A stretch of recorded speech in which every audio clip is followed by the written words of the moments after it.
Please welcome back to the stage, Mia Gradney.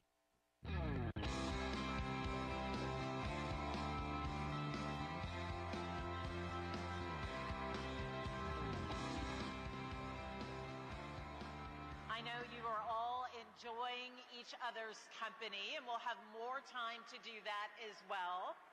But at this point, we want to invite you back to your tables so that we can resume our program. Please, however, continue to enjoy your lunch as well.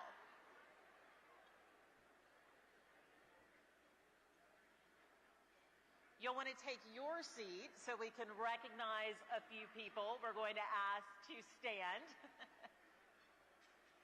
Thank you so much. There are so many people here in the city of Houston who work so hard to ensure the city's success. And at this time, we would like to acknowledge the elected officials who are here with us today. There are many, so I ask that all elected officials at the local, state, and federal level to please stand and be recognized at this time.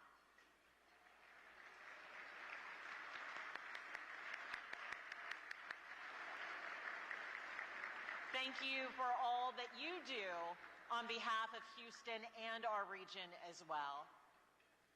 As I mentioned, our joint hosts this afternoon are Houston First and the Greater Houston Partnership. I want to acknowledge the boards of these two important organizations. If you are a member of the board of Houston First or the Greater Houston Partnership, please stand and also be recognized.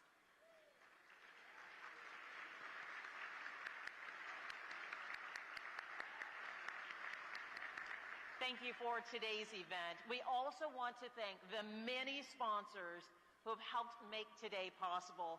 First and foremost, our Houston visionaries, Chevron and the Kinder Foundation. We thank you for all that you do for our city.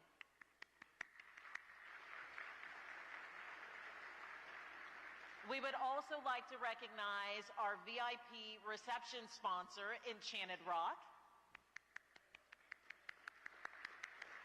Our community champions as well, Comcast, Downtown Houston Plus, Hines, Memorial Hermann, Perry Homes, TDECU, and the Prizing Trilogy Group. And of course, recognition to our corporate allies as well. Thank you all so very much. At this time, I'd like to welcome Houston First President and CEO Michael Heckman to the stage. Please welcome Michael.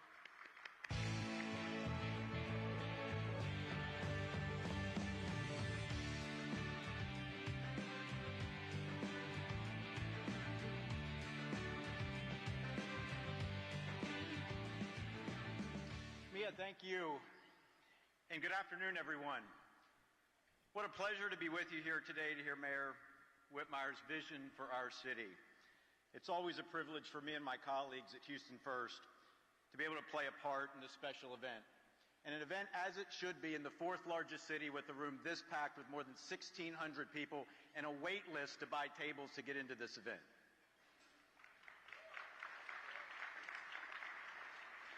As Jay alluded to earlier, one of the primary goals of our organization is to ensure that this great city is known across the globe for its cultural richness, economic vitality, and unmatched hospitality.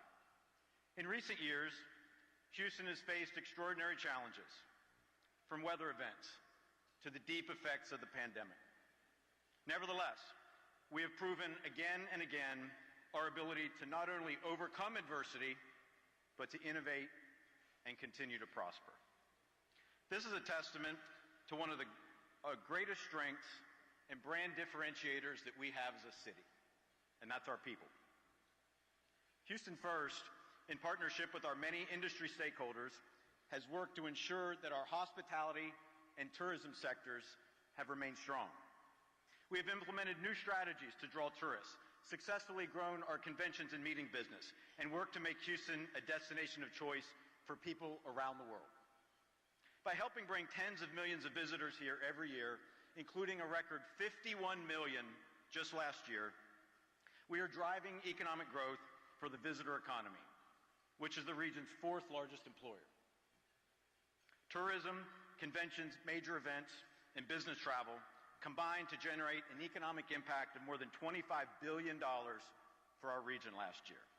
As part of that, hotel revenue to the Houston market set an all-time record in 2023, and we are set to substantially surpass that record this year. But Houston First's role extends beyond just attracting visitors. One example is the work we have led to create, sustain, and promote a unified brand for Houston. These efforts have shown measurable and meaningful progress over the past few years since we implemented the strategy.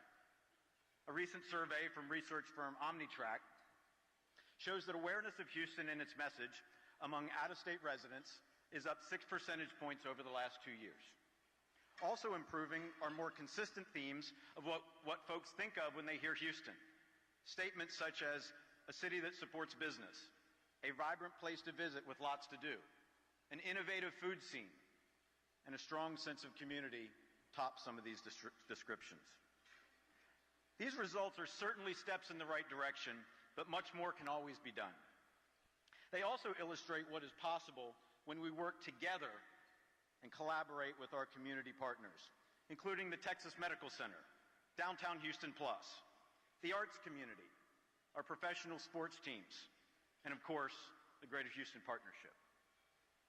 Co-hosting today's event is merely one example of our two organizations working hand in hand for the benefit of our community. But it's not just our organizations. Everyone in this room sells Houston every day in one way or another. So it's our collective responsibility to share the message of who we are.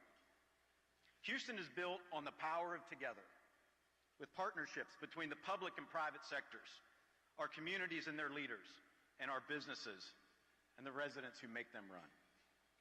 We are constantly setting the bar high as a city, so the work is never done. At Houston First, we are doubling down on our efforts to dramatically improve our hospitality infrastructure, support cultural development, and make Houston an enviable world-class destination. Even as our convention district has been improved time and again over the years, we have always dreamed how we could make it truly superior to all of our competitor cities across the United States. A vision for not just modernizing the convention center, but more boldly transforming the broader district in which we sit today. Doing that by remaking and transforming the eastern edge of downtown, taking advantage of the green space cap park that will sit atop the I-45, I-69 underground freeway to reconnect downtown to the east end, and by adding an adjacent entertainment district.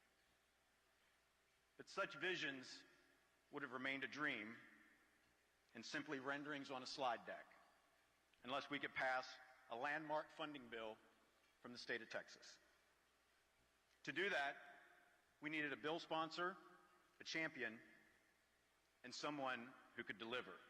So, nearly 2 years ago, in October of 2022, in a boardroom just across the street, the George R. Brown, I met with then Dean of the Senate, John Whitmire. After seeing a presentation of the vision for what could be accomplished if we had the funding, he said to me, "Michael, this is too important for Houston. We have to pass this." So he agreed to author and lead the legislation. And he looked at me with a resolve in his eye, and he said, "I'll get it done." The rest is history. Legislative sessions are always difficult, but due to his hard work, leadership, and the support of our Houston delegation, the bipartisan bill passed and will deliver roughly $2 billion in state funding for a generational economic development opportunity.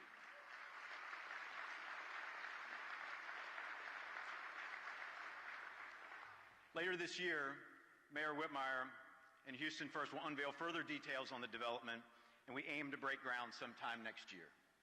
When complete, it will be a transformational project that visitors and convention goers will love, and that Houstonians will be proud of and be able to enjoy for generations to come.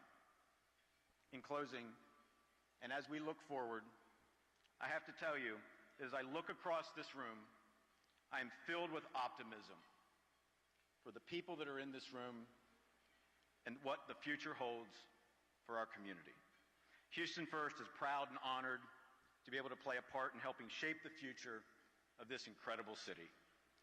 I want to thank Mayor Whitmire for his leadership, his commitment, and his constant work to make this a city of endless opportunity. Thank you all.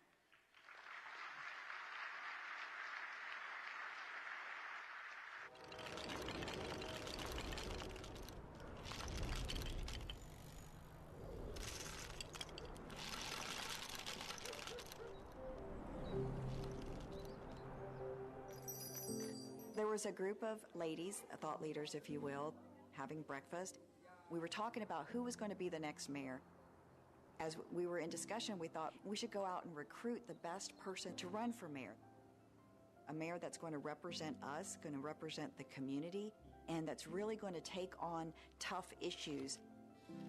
Senator Whitmire's name kept coming up. So we went and approached him. He was a little hesitant. He eventually agreed, especially whenever we told him what a difference he could make. I, John Whitmire, do solemnly swear that I will faithfully execute. So when the mayor first got elected, he called me and he said, "We're going on a drive." He picked me up. I was expecting him to have his security, but no, it was him in the car and said, "I'm going to show you what needs to change in Houston." And I finished the drive and I said, "Mayor, you're exactly right. We can do better." Mayor Whitmire really cares about the community. If you tell him there's a problem, he's going to go check it out and go talk to people. A good example, on New Year's, he wants to be with HPD, making sure that the city is safe. He was doing this before he was mayor. And he was also having dinner with the firefighters. So for him, that's not part of the job. It's actually just what he does. He is somebody who wants to get to work all day, every day. He is a no-nonsense type of person. He's here to work and make sure that we are advancing the health and safety of all Houstonians and all Harris County residents. I was appointed by Mayor Whitmire to serve on an independent review committee for Houston Police Department. I was deeply honored. It was an appointment of 5 citizens. First, I want to apologize to those victims. It says that he is highly concerned about the citizens of Houston, Texas. He has a desire for fairness to be shown whenever there's a problem.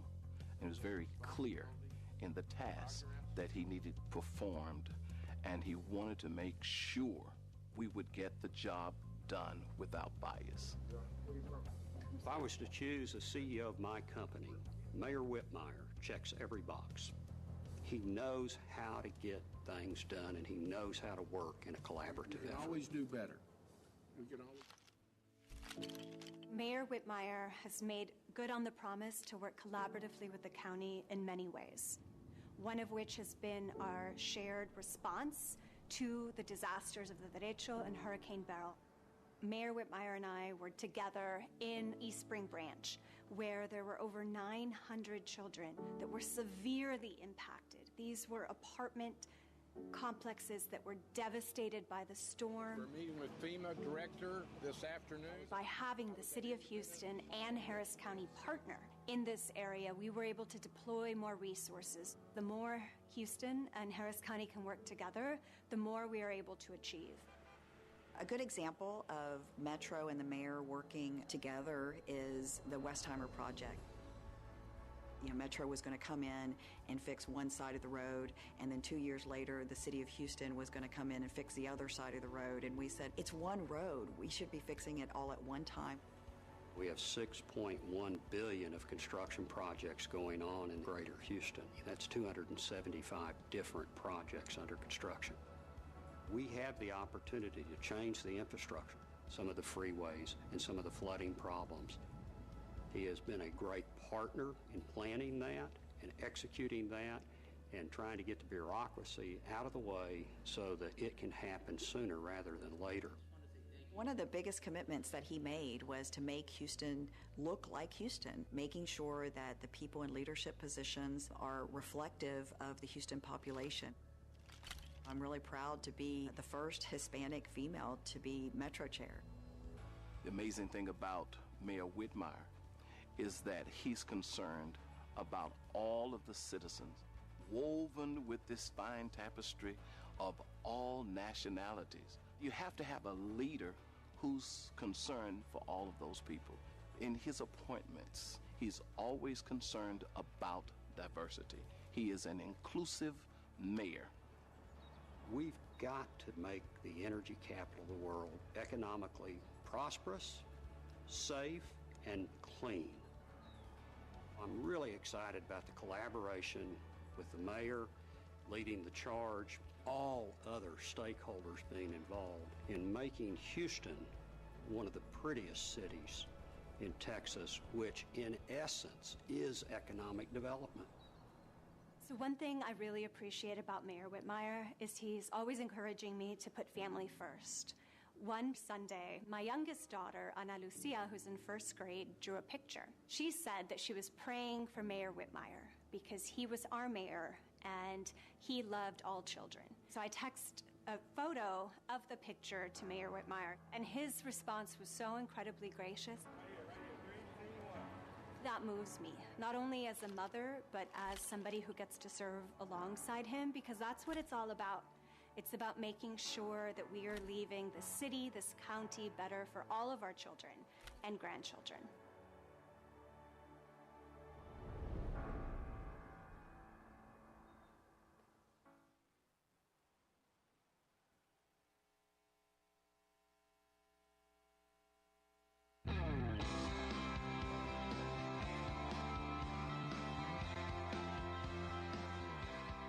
Thank you, Michael, and thank you, Houston First. And now to help introduce Mayor Whitmire, a Houstonian who needs little introduction, Chancellor of the University of Houston System, and the President of the University of Houston, Renu Couture.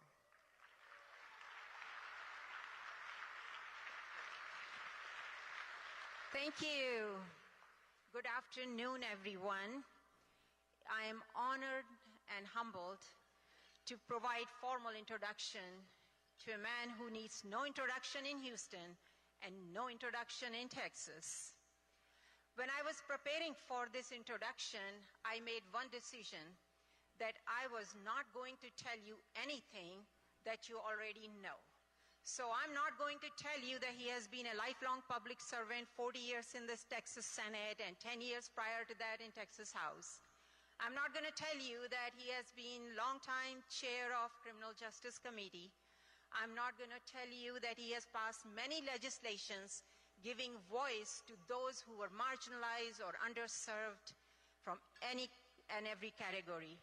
I'm not going to tell you that he has had a tough childhood, but those are the experiences that transformed him for the man he is today. And I'm definitely not going to tell you that he's an alum of the University of Houston. But I decided I'm going to tell you 3 things that you may not know about John Whitmire. So I met Whitmire for the first time in my office 17 years ago when I had just arrived in Houston. I knew he was coming to my office. I was so excited. But at the same time, I was very nervous too, because after all, Dean of the Senate was coming. He walked in, he was unhappy, and he was angry. And then the next 25 minutes, the conversation went something like this, where he told me that University of Houston is not living up to its potential, that U of H is not really living for the expectations of its students, that nobody was staying here and committed to work, and therefore he wasn't really committing because nobody else was committing at UH. So I told him I have arrived new. I have every intention of staying here and committing and working. And he said, if you want to work, if you're going to be committing, then I also commit, and he gave me his cell phone. Fast forward 16 months, it was the last day of the session. That was my first session. There was a bill, our Tier 1 funding bill. However, the bill was attached to another legislation, and I was told that the other legislation was not something that Whitmire liked, and that he wasn't supporting it and he wasn't about to pass. I didn't know what to do. However, I picked up the phone and called him because, what do you do when you have no other option left? I was absolutely shocked.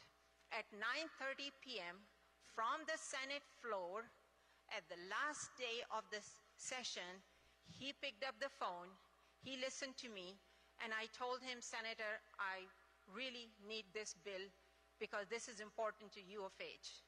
And he said, I got you.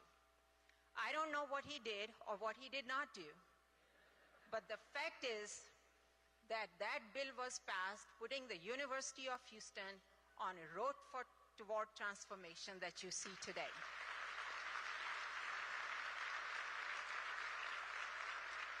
So the first trait I want you to know about him is that Whitmire is a man of his word. If he says something, you can count on it that he will do it. The second trait is I learned because he was gracious enough to invite me to his office in Austin, and he told me that I could use his office during my downtime. And if you've been in his office, there is a loft upstairs, and there was a desk there, so I used it quite some time. It's amazing what you can learn when you are fly on the wall. I saw his interactions with the student interns, with his staff, with visitors, with constituents. I saw his interactions with his colleagues, and I can tell you, he is an authentic person. I never met one person during all of my interactions in 17 years in Austin who had anything bad to say about Whitmire. He does not just get. I can tell you that he commands respect from both sides of the aisles and from every group of the people. So that is his second trait. Now for his third trait, which is really a secret, but I'm going to let you in on that. Despite all his exterior of being really tough and rough and having very serious demeanor, I tell you, he has a very soft heart. He cares about people. He cares about issues. He loves his children. He adores his grandchildren. He goes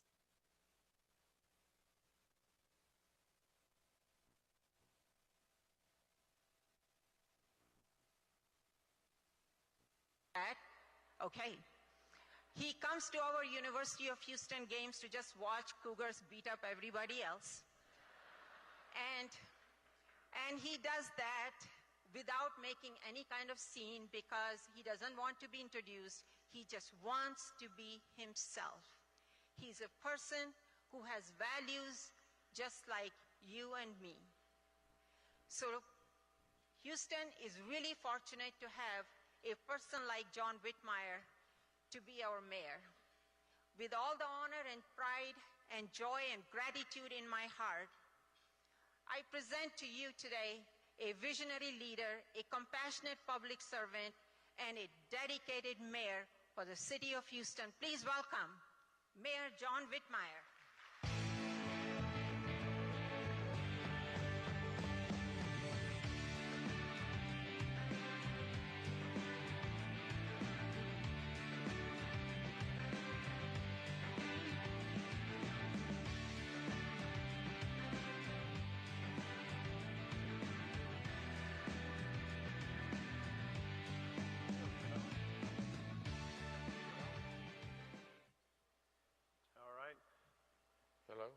Oh, we got mic'd up. Yes, we got the real deal here.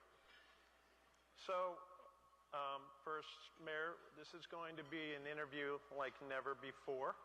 I'm going to start out with this picture. Do you know who this gentleman is? You shouldn't. His name is Dr. Herman Rorschach. The answer is no. He's a Swiss psychiatrist that perfected a way in which showing you pictures, ink blots, 10 of them, we could test your ability to acquire knowledge, your personality, and maybe even diagnose some psychological conditions. So here we go. I can save you a lot of time. Go ahead. So, what do you see, Mayor? Tell us what you see. A mess. Somebody spilled something. Ink, I assume, but I don't know, man. I'd be afraid. You know how prepared I got for this afternoon? And you're making me deal with this? Well, I'm actually smart enough to know not to engage. No, well, I know there's a series of 10, but we're not going to take you through this. What I do want to tell the audience is the mayor has not been prepared for any of the things that he's going to see for the rest of this presentation. We wanted to have him be able to fire from the hip, shoot from the heart, however you want to call it. So we're going to start out first with the first picture. Tell us about this, if you recognize it. Yes, that's Hillsboro, Texas, where I was born. We moved to Houston when I was 4. My family divorced when I was 7. My mother remarried an elderly gentleman, and in the 5th grade, I moved back, actually 12 miles from Hillsboro in Whitney, Texas, about 12 miles off the highway. 30 kids in my class. I rode a bus about 12 miles. No running water. I know many of my friends have a hard time understanding it or believing it because I've had a very blessed life, but we didn't have running water. No one in the rural community did. It was before a co-op was developed. So it was a shocker, and I guess I'll be really transparent. One of my greatest enjoyments in life is running water, particularly a shower, because I had to take a tub bath that's probably not much larger than this chair. But that's Hillsboro, Texas. My father was a county clerk when I was 4, which I don't remember. I assume that's where I got the public service interest. They must have been discussing it at the evening table. But we moved to Houston and lived in the Heights for 2 years. Then we moved to glamorous Pasadena because that was a growing suburb. Great people. I went to I'm getting away from Hillsboro, but it's a heck of a story. I went to the 1st and 2nd grade in Gardens Elementary in Pasadena. My mother worked at Foley's downtown. My father was a social worker downtown. The Gulf Freeway was new, and believe it or not, they're still working on the Gulf Freeway. But anyway, we'll get to Pasadena in a minute because it made a difference in my life. And Hillsboro gave me rural values, and then when we moved back to Houston in the 9th grade, big city opportunities. So I'm very pleased with how it all turned out. Okay, we're not going to move you out of Hillsboro yet. We're going to test your knowledge. You know these two, this couple is? Yeah, it looks like Bonnie and Clyde. Yes, Bonnie and Clyde robbed the Hillsboro I served with them gas in the station. legislature. Go ahead. They robbed the Hillsboro gas station and pawn shop when you were early days. Do you know what this building is? That looks like the Hillsboro or Hill County Jail. It's the jail. We did our research. You've never been there officially. However, Elvis has. Elvis was arrested for drunken misconduct in 1958. That's bad. We'll keep moving along because we want to move this quickly. This is yours. So this is going to be an audio test. Ready? Everyone listen.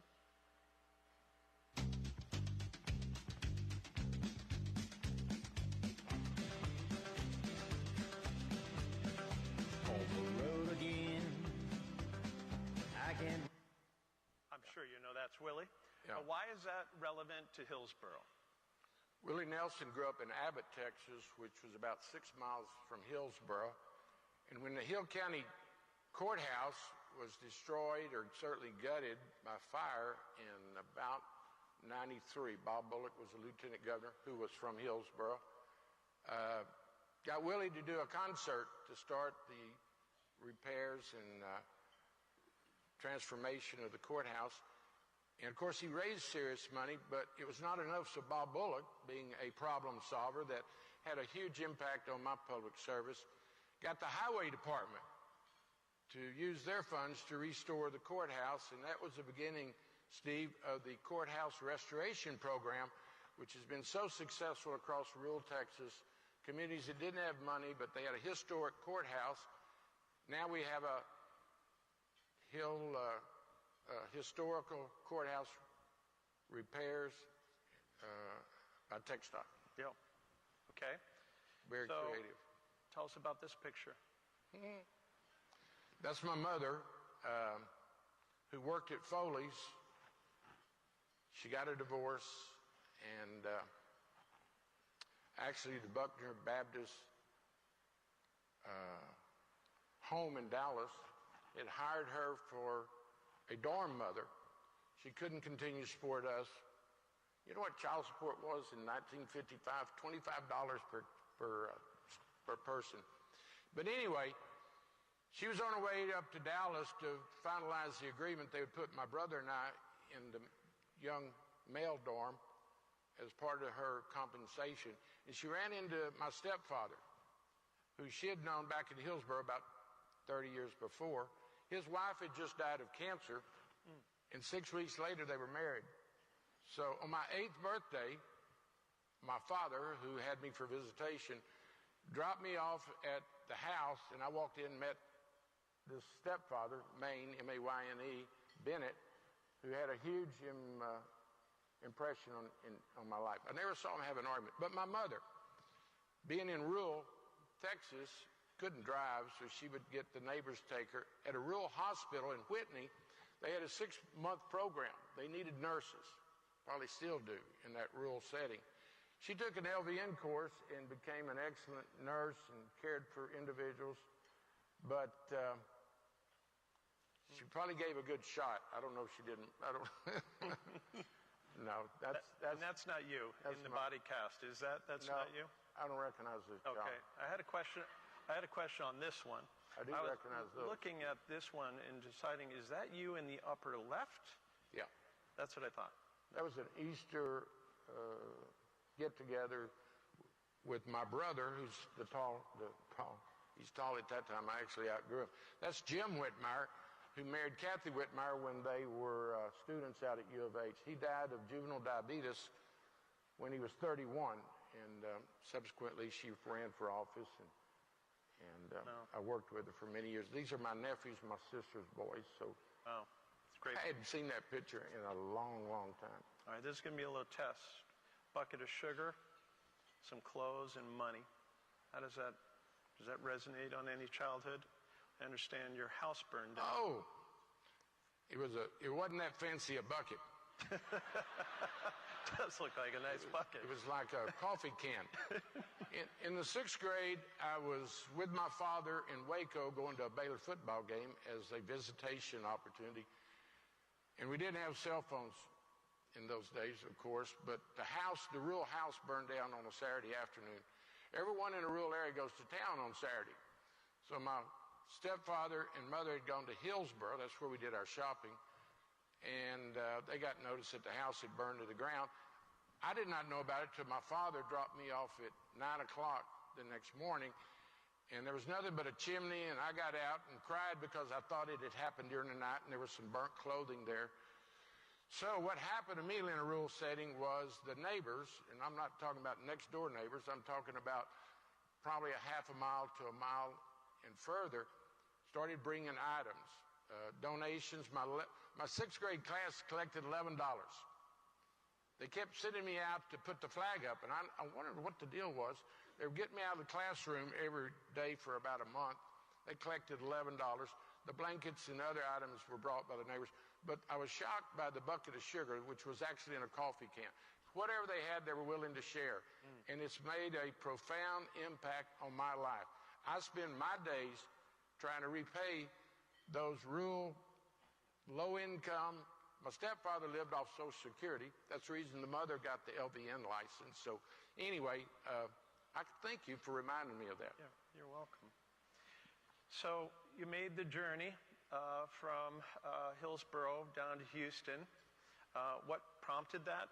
What led to the move? I was a 9th grade high school quarterback. I didn't want to leave Whitney. I was enjoying the good life. Slow quarterback, but I could throw the ball. And at 2 weeks after midterm of the 9th grade, my mother called me and said, "We're moving to Houston." I started crying. I said, "No, not me." I only had 30 kids in the class. I was president of the class. It was a good life. Didn't have any water, but that's... Had a lot of sugar. But I didn't know any better.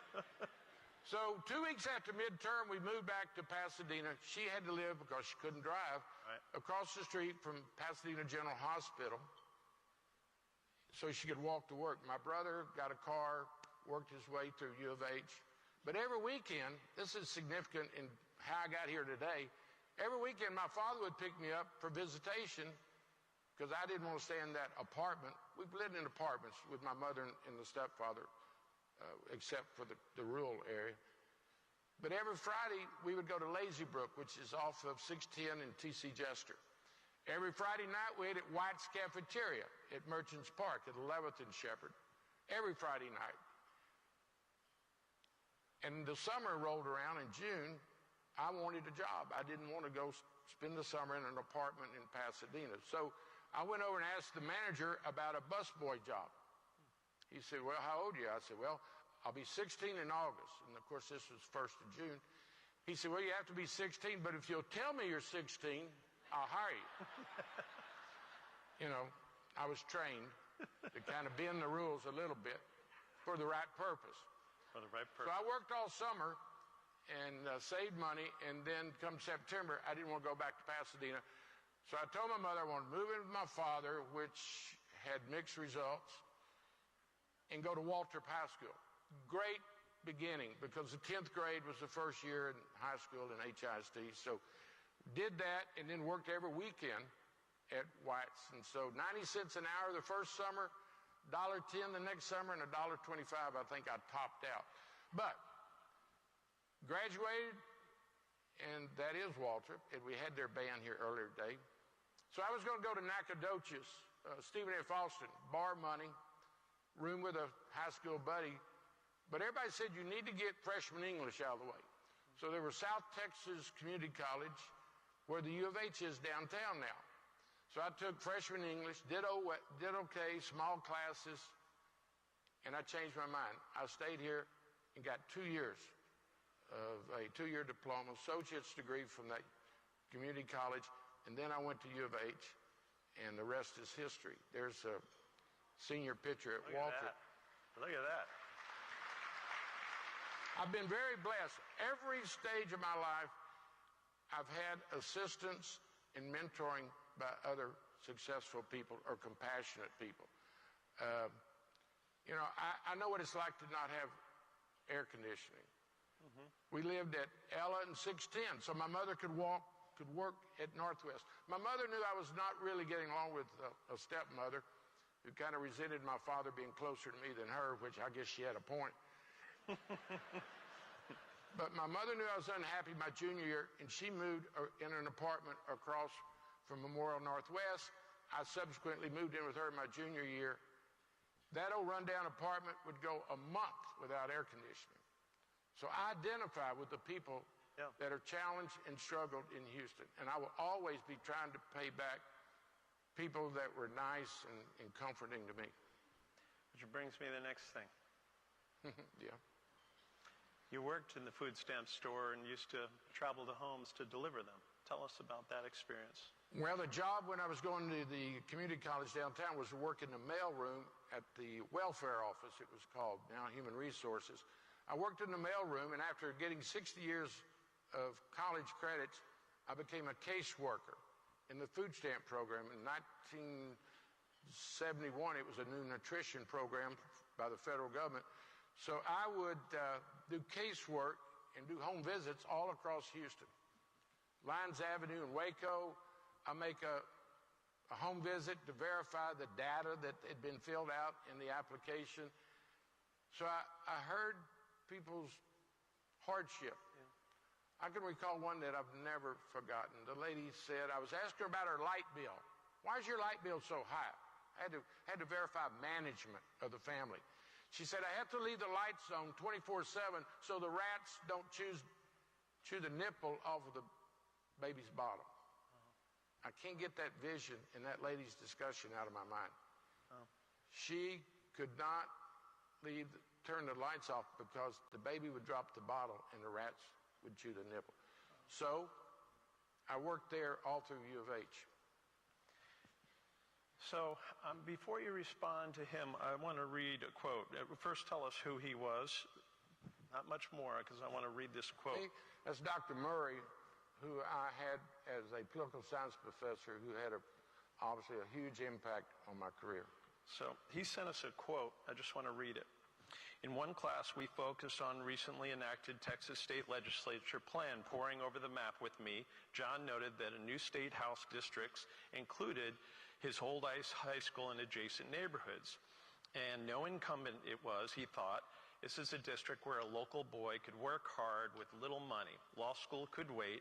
John Whitmire's successful shoe leather campaign in the spring of 1972 was followed by 50 years plus in Austin, including more than a decade as the Dean of the State of Texas. That service laid the groundwork for a successful mayoral race in 23. His old professor is mighty proud of John's achievement and humbled to have played a very small part in launching his distinguished career. Thank you. Yes. Dr. Murray retired last year. I can't begin to tell you the hundreds, if not thousands, of students that he got interested in government, showed on the ins and outs of polling, campaigning, and really doing it for the right reason. He was very quiet when he spoke. People listened, but wherever he is today, I salute him for putting me on a public service career. Like, in my judgment, there's nothing like it. If you love people, you want to make a difference, I would urge everyone to consider running for office. And if you don't, anyone that can hear my voice, I believe, is a public servant, whether you're ever on the ballot or not. And I believe someday we're going to be judged. What did you do while you were a public servant? And I was 22 when I went by his office. I needed more time for a paper. I was not an outstanding student, always working. And he was looking at this map and asked me where I lived, Oak Forest. I looked at it, my church, my mother was a nurse there, Waltrip High School. I wish I had the time to tell you when you knock on people's door. First of all, it was 1972. The Vietnam War was winding down. I was clean cut. And people say, I'm going to vote for you because I can't get my son to wear his hair like yours. Really a heck of a reason. Or they would say I went to Walter, and they'd say, my daughter graduated in 65. Did you know Betty Lewis? And I said, oh, yes, how is she? Of course, I didn't finish to 68. I didn't know Betty, but I got it down pretty quick. If Betty's out there, we're sorry. And it was a tough race. Everybody thought I was doing it as a class project, but I was dead serious. I knocked every door between Hempstead Highway and 45, 11th Street and Pinemont. Some of them I knocked twice. But I do believe $5,000 I'd saved to go to law school. I do believe it was divine intervention. You're just not supposed to get elected to the legislature 4 years out of high school with limited resources, except a desire to make a difference. Right. So the next few pictures I'm going to race through because I want to get to current I'm state. taking too much time. Okay. So no, you're not. You're doing a great job. We already know you're a big Cougar fan, and we're going to go quickly. Here's first in 73, Texas House of Representatives. Yeah. I love this next picture. Look at that. I call it a swagger. Look at that swagger that you're moving through the hall like, stand away. I'm moving through. I like that suit and tie. Right. Elected to the Senate in 82. Yeah. Moving on 92. A unique year. You must have that a terrible thing happen to you and your family that I think really shaped you, or at least many of the things you feel about. Tell us about 1992. 92, January 1, we'd had a great day at my mother's house, who lived in Timber Grove. We lived, my two daughters and wife, up near on North Shepherd Park Terrace, on the end of the corner of a middle-income neighborhood. So after a great day at my mother's, we were pulling in the garage, and Whitney, my oldest daughter, was with her grandparents visiting. Sarah, the 9-year-old, and I were at the front of the car fixing to disengage a burglar alarm, which we put in because people just kept stealing bicycles and other items. So anyway, as we were going out, and I was just about to disengage the alarm, I'd given my wife, Becky, my keys so she could get the dishes out of the trunk, and she lets out a blood-curdling scream. Oh, no, John. I'd never heard such an outcry from her. I thought I'd run over somebody. So I ran the length of the car, and I didn't know, but a masked robber had blocked the driveway, got out with a gun, and asked her for her purse. She gave him the purse, she stated, and then when they reached for her, she let out the scream. So I ran the length of the car. The Lord was looking out for me, there's no question, because I don't think they knew. It was a dark garage. They knew where I was. But he swung the gun into my face. And I backed up the length of the car begging him not to shoot. I'll give you anything, don't shoot. My daughter Sarah hid at the front of the car. I quite frankly don't know what Becky did, other than I did everything right, and I think, again, divine intervention saved me because the Lord had bigger plans for me. I reached in my pocket and gave him my money clip, and I said, just take this and leave. And somebody in the car said, get his wallet. I said, here, take it. And he turned and left. I reached over and hit the panic button on the alarm, and strobe lights and sirens start. My wife is screaming, they're going to come back. We couldn't go into the house because the keys were in her purse that they took. Sure. You go across the yard, you push your family over an 8-foot fence. I do a nosedive. You go to a family next door, and you don't even wait for them to open the door. You just run in. I never pull in my driveway at night that I don't relive that. It was a huge motivation for my advocacy for public safety. And I'll even tell you the rest. It led Bob Bullock, that powerful lieutenant governor, knew what it did to me and my family. You get another alarm system, you get a guard dog, you get a gun. You do everything right, but you never are the same. And I was fortunate because physically I was not harmed. Psychologically, I live it every time I go into my garage. But Bob Bullock said, we need a new chairman of criminal justice. I'd never been on criminal justice. I wasn't a defense attorney, but we had a huge problem in the state prison system of having a revolving door for lack of capacity. Crack cocaine had been introduced to the streets of our cities in the early 90s, and we couldn't keep up with that growth. So we went into a huge expansion. First, I turned him down. I thought the fix was on to ruin my career. It's almost an impossible task. We had 60,000 inmates sleeping on county jail floors. We had 150,000 people waiting to get in. It was just a broken system. But I surrounded myself with smart people, which I currently am doing. Team players, experts in the field. And we went into a huge expansion, but then I soon realized you can't build your way out of this problem. So I came up with the policy, and it got national attention. You lock up people you're afraid of, not those that you're mad at. The fellow that robbed me got 25 years sentence. I don't apologize. In fact, if I had time, I'd tell you that's what we need to be doing. And we can put more police on the street, which we're going to do. But the courthouse has to process them. We've got way too many violent offenders out on bond, fugitives. We've got to address that. But back to 92. We were successful in doing drug and alcohol treatment, mental health services, and we significantly reduced that population. And we put very dangerous people behind bars for long periods of time, which I don't apologize for. So that's what I've done for the last 30 years.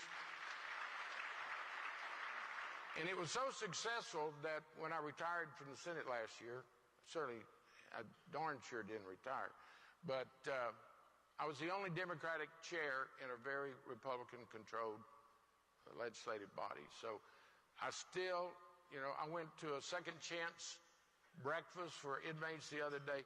I know treatment and rehabilitation works. And I also know being tough on crime. In fact, somebody said you should have copyrighted it. I came up and was invited to the Obama White House at a round table to discuss, first of all, re-entry. We got to help inmates coming out of the Harris County Jail and the prisons back into society with health care and apartments and job opportunities. But I came up with a statement, we need to be tough and smart on crime. And that's what I just described for you. And I missed that work.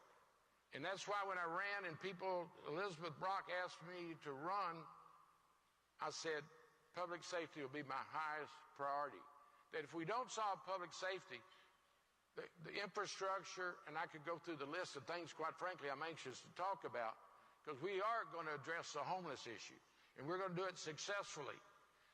City gets recognized for affordable housing and permanent housing for the homeless, but they're missing the part of getting people off the streets, sleeping across this city. It's not good for them, and it's certainly not good for the public. Mike Nichols, probably the expert in town on homeless. I got him from the Homeless Coalition to head up the housing department, which will make housing the ultimate goal. Then I take Chief Satterwhite, put him at Homeland Security. Homeland Security, we're going to be innovative. That's part of helping with the homeless issue. So, quite frankly, I would love to talk city issues. This is a great city. In fact, let me go ahead while I'm on a roll, tell you about the state of the city. We have a great city, great people, but we have challenges, just like all major cities do. The difference is Houston fixes its problems, challenges. And so if you leave here today, what's the state of the city of Houston? It's a great city, great people, and we're going to address our challenges. In 1912, civic and business leaders were sitting around, we need to do something bold for Houston. Someone said, well, White Oak Bayou and Buffalo Bayou keep flooding downtown. Why don't we just let them extend them all the way to the Gulf? 1912, we got one of the finest ports in the country because people were bold and visionaries, which most of us in this room are. 1945, Bill, let me just spend several minutes on your success. If you haven't seen TMC3, you need to get out there like I was 2 weeks ago. Perfect research, innovation. They had 122 officers on their police department. It's one of the safest places to be, and I applaud that. And we're going to let that be our model. But 1945, MD Anderson had made enough money in the cotton business, he wanted to contribute back to society. He purchased a piece of land, which is today the Med Center, 3 miles from downtown. You ought to get a picture of it. But that's what boldness and visionary and problem solving can accomplish. And the best is yet to come. Now, let me close with this on this particular part of the discussion. When I was talking to the Med Center officials the other day, Bill and his team, I was going on and on. It was so safe. It was so new. They're changing people's lives with research. By the way, 1 out of 5 employees in the Med Center were not born in the U.S. Keep that as an item to be focused on. But I told them, you've got such a model city, but we got to leave here in a minute. So I actually left and got to Alameda in North McGregor to go and get a Diet Coke, and there was a homeless guy passed out on his bicycle. I took pictures of it to share with my team in the community. The manager follows me out of the store after getting Diet Coke. He said, Mayor, you've got to do something. You've got to help me. It's killing my business. Folks, we're all in this together. And I applaud Med Center. Michael Heckman, description of what we're going to do in central Houston, you won't believe it. And let me tell you about that boldness. When they put the freeway, Steve, underneath George Brown, there's going to be 31 acres on that cap. Completely open up the east side. But what do we do with that 31 acres? We're actually in discussion of that. And I could go on and on. UT, Renew, you and I teamed up and told them leave U of H alone a couple years ago, but our friends at UT still own 300 acres at South Main and 610. Can you imagine how we continue to grow? Memorial and Herman are just about at capacity. Where's Houston going to be 20, 30 years from now with green space? I'm talking to the state about a state-city partnership for another Memorial or Herman Park on South Main. I am so fired up, and I thank you for giving me the opportunity to use my experience and contacts to lead this great city. And I thank you for what you're doing out there, because it's just, everybody's got to go see it. It's that outstanding. Thank you, Mayor. I'm going to now rapid fire. Yeah, I'm sorry, I don't give short answers. So I want to talk about collaboration, because one of the things that your major focus is collaboration, state, county, city. What's your strategy to do that? My strategy is continue doing what I've been doing in Austin. The sad news is the city of Houston, when I took over in recent years, and the county, had no relationship with state government. It became so personal between the elected officials of different parties. They wouldn't talk. They wouldn't collaborate. Houston suffered. Harvey recovery money didn't come to Houston because they call each other names. I will work with anyone if it's improving people's lives, and that's how I remain chairman of criminal justice. Dan Patrick, I thank you for taking some heat from his party. Some really hard-nosed folks said, you can't have a Democratic chairman. He said, well, the Republican senators want him there. He's the best on that subject. So collaboration works in the business world, in elected public officials. We were so prepared for the storms. I don't care what the Chronicle says. We were very prepared for all the storms. Derecho was sudden and intense, but we were ready. I worked my way from a Little League game where we thought we were going to get blown away over to the emergency center. I was the first one there. I got to tell you, this is a good one. So I get there, and it is really storming. I had a friend with me. We'd gone to a Little League game, grandsons. I get up to the guardhouse, and the lady won't come out of the guardhouse and let me in the emergency center. And I'd already been in Oak Forest at a ballpark, so I had close proximity. She wouldn't let me in. She kept pointing to her ID. I need an ID to get in. I said, ma'am, I'm the mayor. Let me in. But that was a sudden, intense storm, and our first responders, our emergency center, the collaboration with the county. And thank you, Commissioner Briones. I'll give you a shout-out for the collaboration not only on storm recovery, but also we're sharing facilities. She and I are about to announce a major multi-service center in Memorial Park so families can go there. In the recovery, debris pickup, Tom Ramsey. Tom, thank you for being here. So Whitmire, I'll help you inside my precinct within the city of Houston. He and I are sharing the cost of redoing Campbell and I-10. The trucks tore it up. He's told me, and this is an excellent example of collaboration, the city roads in my precinct, I'll share the cost 50-50 with you. We are going to make a difference. Now, I could go on back to the reason it is so important. I get along with folks that want to help Houston. I don't care, and let me tell you about during the storm. I got sidetracked there for a minute. During this last storm, Beryl, let me just talk about the preparation there, and thank you, Tom Munoz, and all our first responders. During the middle of the storm, first of all, Saturday morning, we were told by the National Weather Service that it was going into Mexico or South Texas. If you can't, I know weathermen are guessing at it a lot, but anyway, we stayed ready. Chief Satterwhite and I were out Monday morning at 2 o'clock on the streets of Houston on patrol, waiting for the storm. And he and I looked at each other at 2. We made a crime scene. Maybe we got bad information. We went home at 3 and all hell broke loose. I couldn't get back to the emergency center till later that morning. We lost one of our civil employees, HPD, going through water.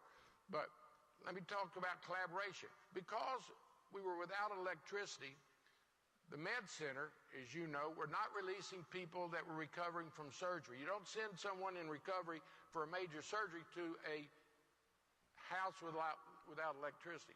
So our ambulances on emergency calls were backing up at Memorial Hermann and Ben Top. We had 4%. I wish I could share with y'all all my experiences since taking office. We had 4% of our ambulance inventory on call.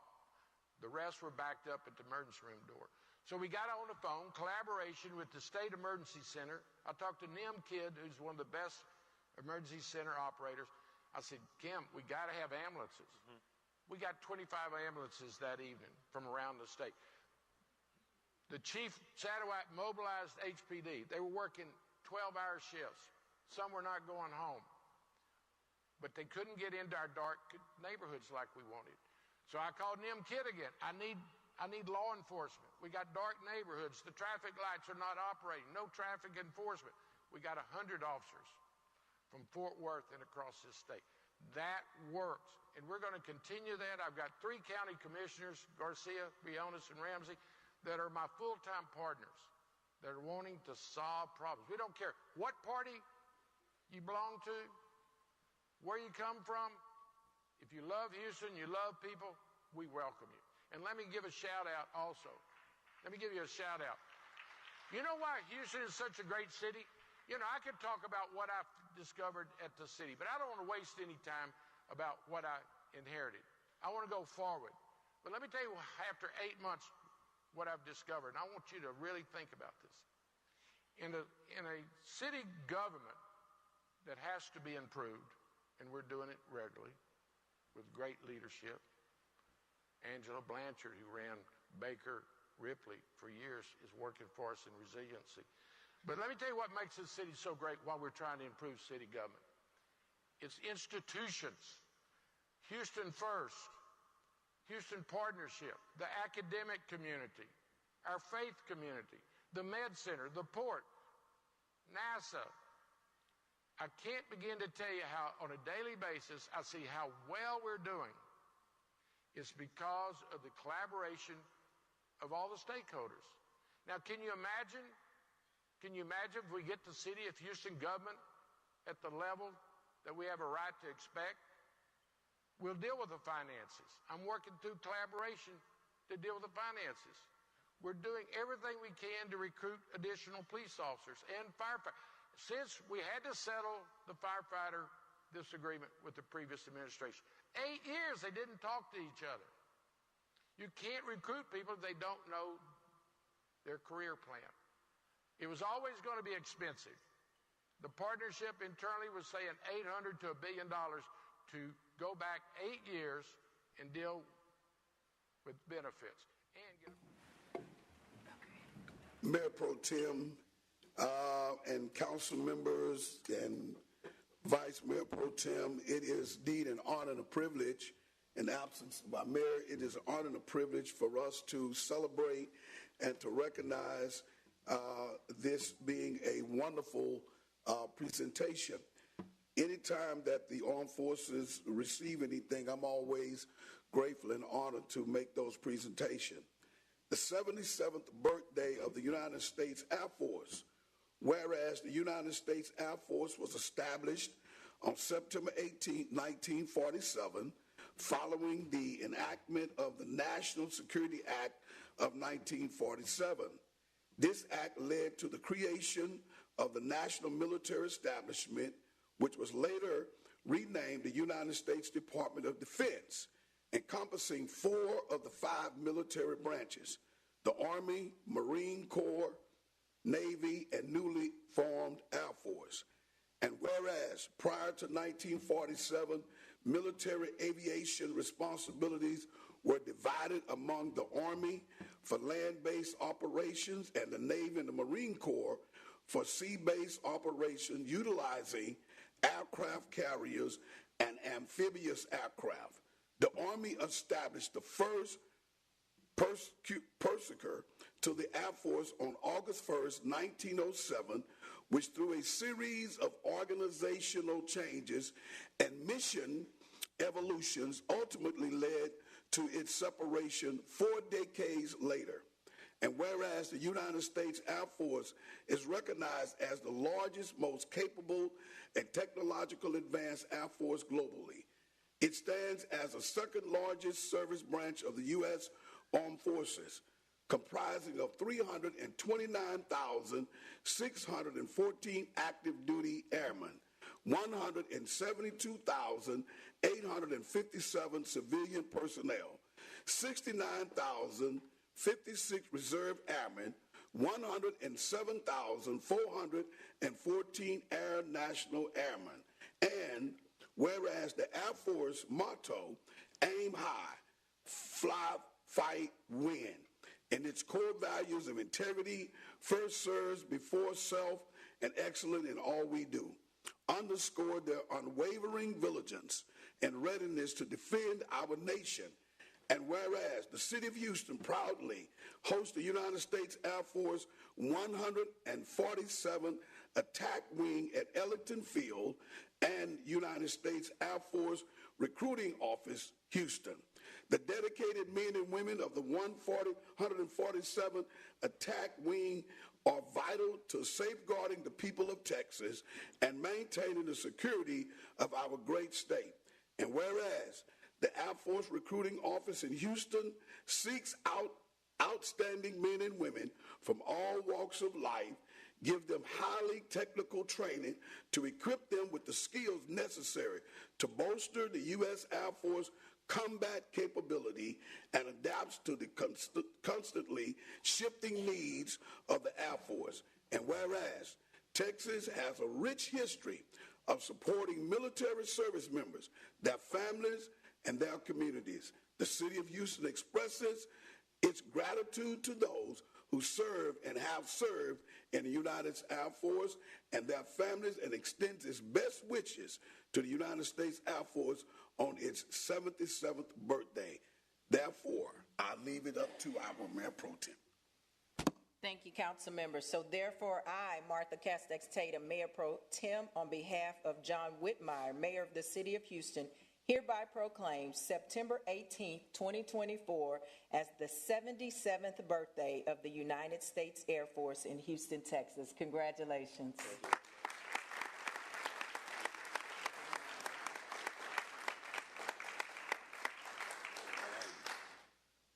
On behalf of the 341st Recruiting Squadron and the men and women of the United States Air Force, we sincerely thank you for the enduring support provided by the City of Houston, and we also will strive to strengthen that support to the best of our abilities now and in the future. Thank you very much. Thank you.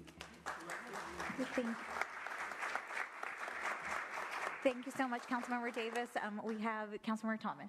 Thank you, Vice Mayor Pro Tem. Congratulations, Councilmember Davis. Thank you so much for your leadership and always elevating the voices of our veterans and our active duty military personnel.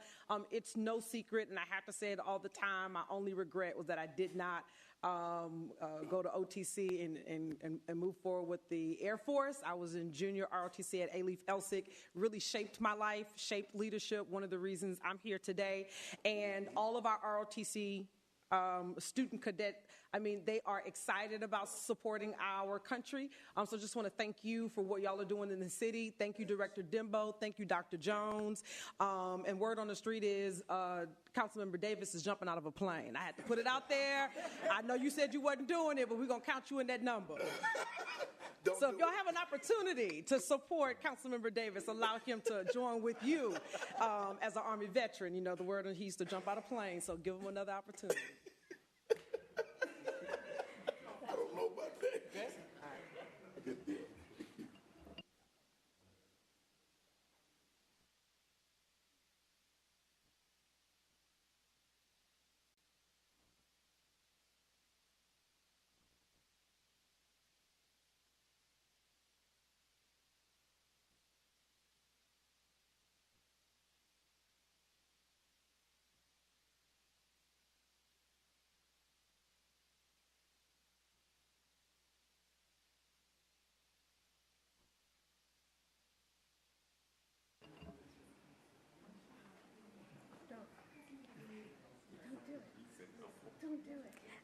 Up next, Chair recognizes Councilmember Alcorn for a proclamation to Bill Case in recognition for Falls Prevention Awareness Day.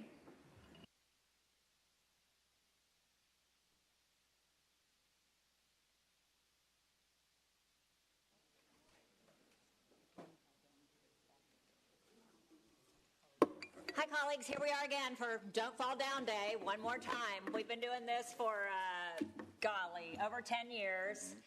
Falls Prevention Awareness Day. It always falls near the first day of fall. Get it? First day of fall is this Sunday, September 22nd, and September 24th. On Tuesday, we are having our annual program up in Kingwood this year. We've moved it all around town. This year we'll be in Kingwood. This is my good friend and physical therapist, Bill Case. This was really his brainchild because he wrote this book, Stand Tall, Don't Fall. Everybody knows that falling is a big, critical issue for our seniors in town, the leading cause of fatal and non-fatal injuries among seniors. So I will get right to it. Whereas Falls Prevention Awareness Day was established in 2008 on the first day of fall as a national effort to educate the public and support and expand interventions that help older adults fight back against falls. The number of states observing Falls Prevention Awareness Day grew from 11 in 2008 to 48 in 2015. Whereas falls are the leading cause of both fatal and non-fatal injuries among older adults in the United States, it is estimated that 1/4 of people 65 and older will fall each year. I'm getting near that age, so I'm grabbing the handrail everywhere.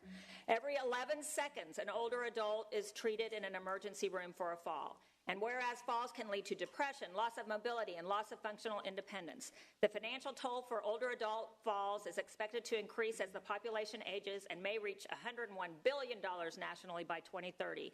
And whereas injuries from falls are a largely preventable community health problem. Evidence-based programs reduce falls by utilizing cost-effective strategies such as exercise programs to improve balance and strength, medication management, vision improvement, reduction of home hazards, and fall prevention education. And whereas the City of Houston joins the nation in observing Falls Prevention Awareness Day to heighten awareness of this critical issue, promote multidisciplinary strategies for fall prevention, and encourage citizens to take proactive measures to protect those at increased risk of falling. Therefore, I, Martha Castex Tatum, Mayor Pro Tem of the City of Houston, on behalf of John Whitmire, Mayor of the City of Houston, hereby proclaim September 24th, 2024 as Falls Prevention Awareness Day in Houston, Texas. Congratulations.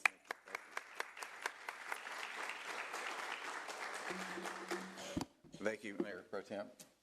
I also want to thank Mayor Whitmire and all the City Council members, and I'm very truly honored to accept this Falls Prevention Awareness Proclamation. It was about 12 years ago when I presented this idea of Falls Prevention Awareness Day to then Council Member Sally Alcorn, who was a staffer for member Stephen Costello. And thankfully, the City of Houston agreed to expand its older adults falls resources to our seniors, thus starting the first Falls Prevention Day about 12 years ago. Today's proclamation acknowledges the alarming older adults falling statistics as well as the national public health concern of our older adults, which affects everyone, every family, every day. So many of us know someone that has fallen, an older adult. And personally, when we hear that someone has fallen, well, we just think another older person fell, until that person is a family member or a loved one or even a friend.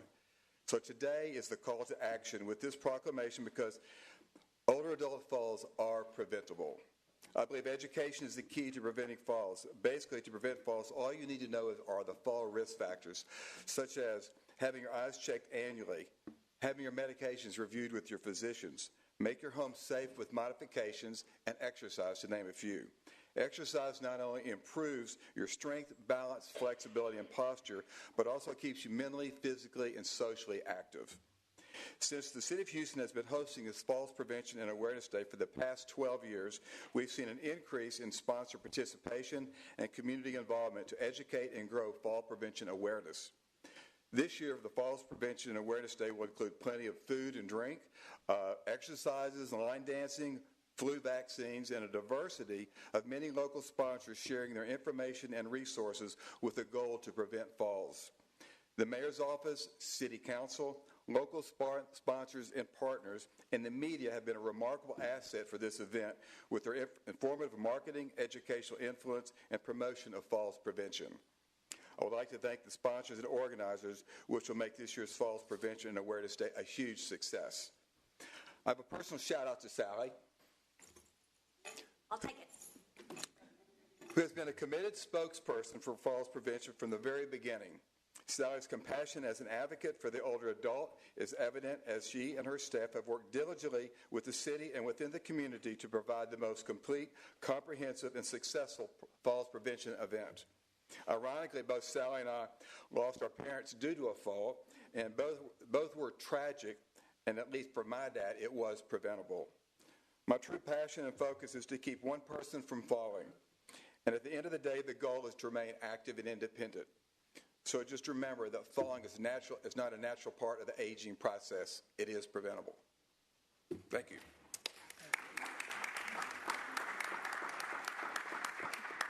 Thank you so much, Councilmember Alcorn. I know that the seminar you put on every year is very impactful to a lot of people, so thanks for getting the word out there. First up is Councilmember Thomas. Thank you so much. Thank you, Councilmember Alcorn. always bringing this forth every year. I was watching something on Instagram, interestingly enough, and it was talking about when, particularly women, the deterioration after they fall in terms of health if they are not lifting weights or doing strength training.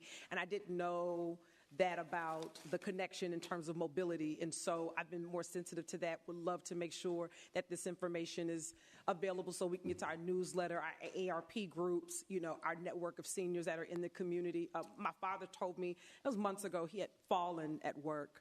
And then my first thought was like, oh, but then I remembered like, no, this could, speak to his mobility and could limit him if we don't, get a handle on it. So this information is greatly important. Thank you for your leadership and for being vocal on this, and I look forward to getting this to community members immediately. Thank you. Councilmember Martinez. Thank you, Vice Chair. And Sally, thank you for your commitment every year, right, for the past 10 years doing this. I look forward to District I eventually having this event as well.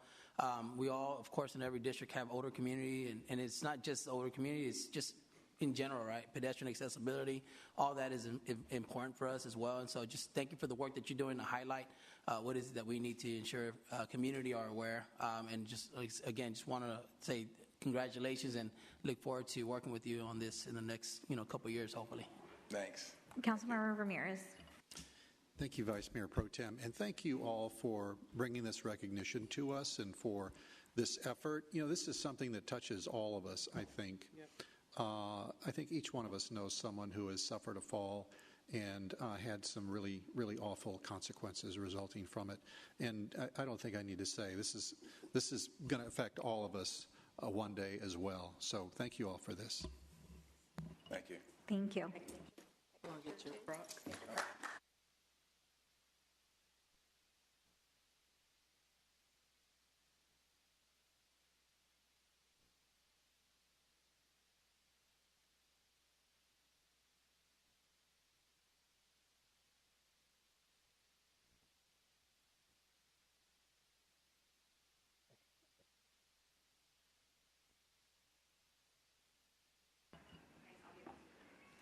Chair recognizes Councilmember Martinez for a proclamation to Jesse Martinez in celebrating National Hispanic Latino Entrepreneur Day.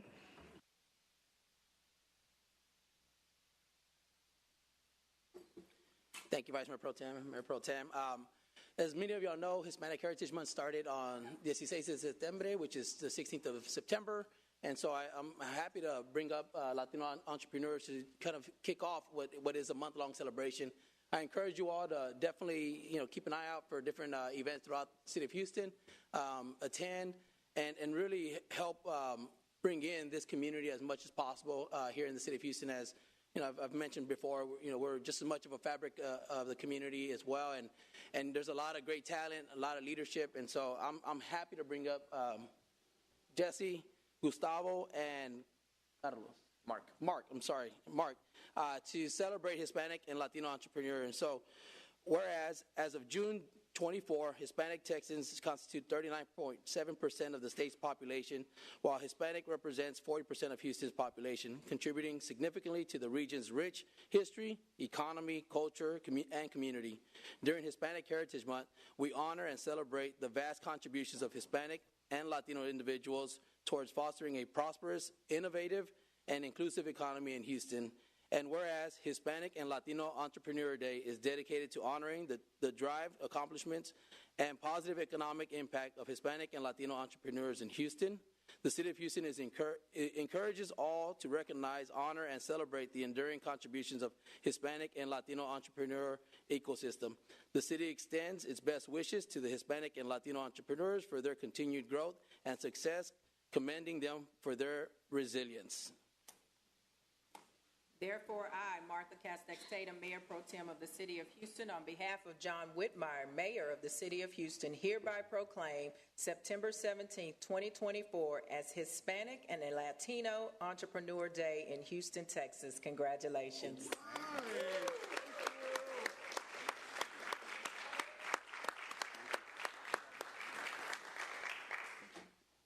Thank you, Vice Mayor Pro Tem. Thank you very much, Councilmember Martinez, and thank you, council members for the City of Houston. My name is Jesse Martinez. I'm an entrepreneur, serial entrepreneur, so it's an honor and a blessing to be here today.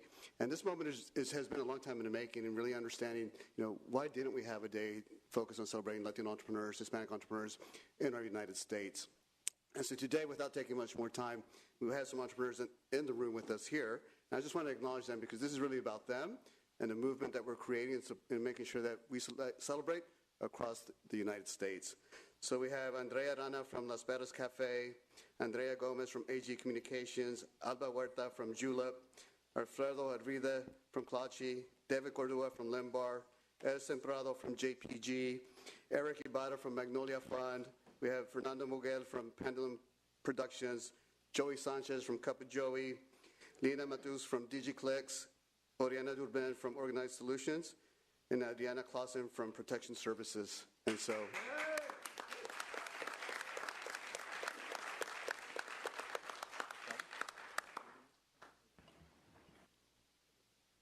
Well, now it is my turn. I'll be very, very short, and I promise I will not take more than 45 minutes. I'll make it 45 seconds. That's the deal I will cut today. Well, thank you for each and every one of you for making today a special day. Out there, the Latino community throughout the United States, it's beyond the agricultural workers, the construction workers, the restaurant workers, the hardworking families, and it goes into a diverse group of not only industries, but at the same time of thought leadership. And I'm here as a tech founder of the first Latino payroll platform for the United States of America, because it is our job and it is our commitment. It is my personal commitment to make sure that we bring economic impact. Tech is something that has helped economies all over the world, and I see a beautiful future not only for Latinos but for the entire economy of the United States with the contributions of tech and Latino tech founders. So today is a special day and we celebrate. Thank you. Gustavo, thank you. To the Houston mayor, of course, who I know well, Mayor Pro Tem, Vice Mayor Pro Tem, City Council members, councilmen.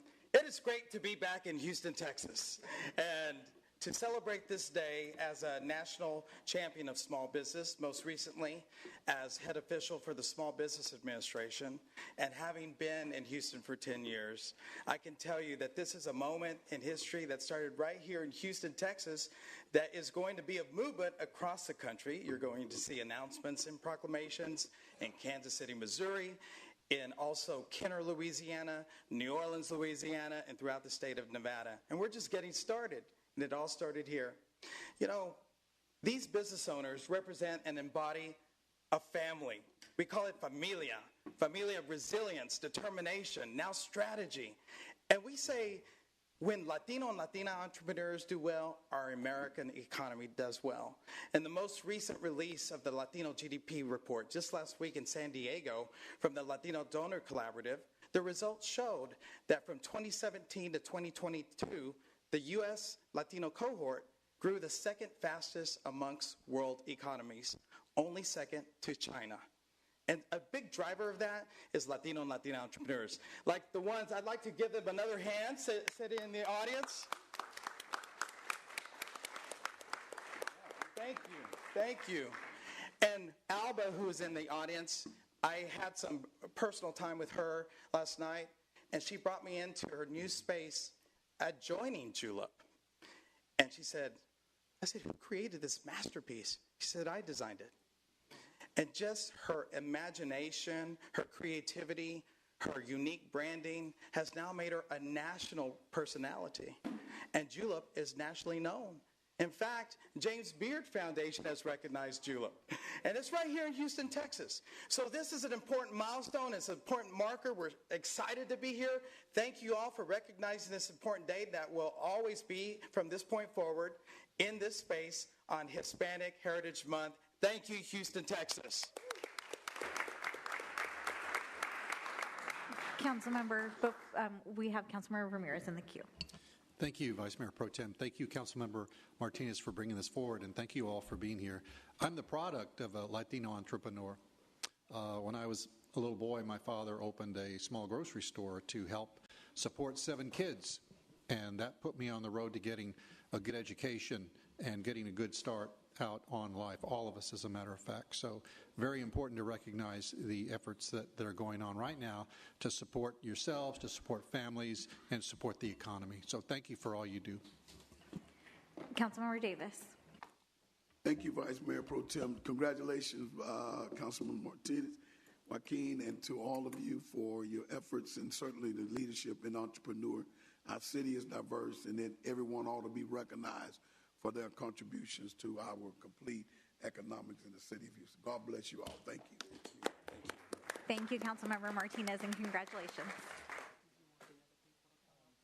Yeah, absolutely.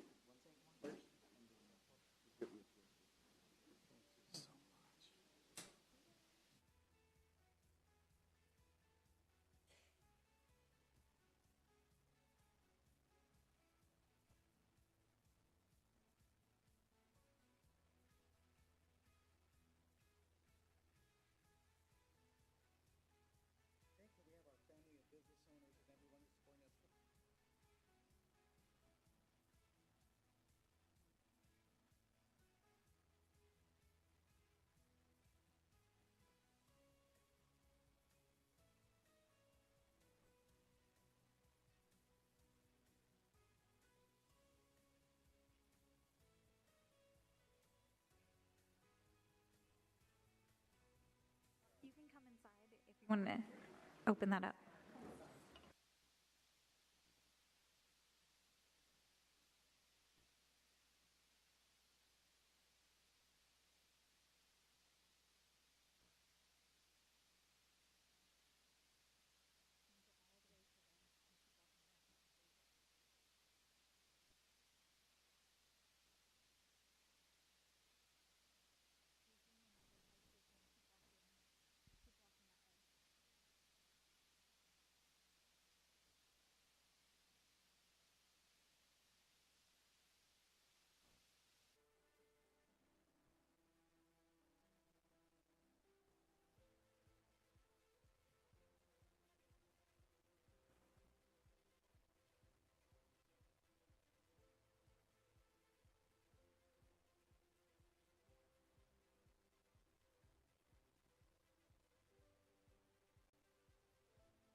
The chair now recognizes Vice Mayor Pro Tem Peck for the invocation.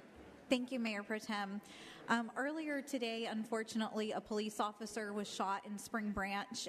He is doing okay, but in light of that, I wanted to take a moment of silence to think about him and his family and all the first responders in the city who have to deal with situations like that each and every day. So if you'll please join me in a moment of silence. Thank you.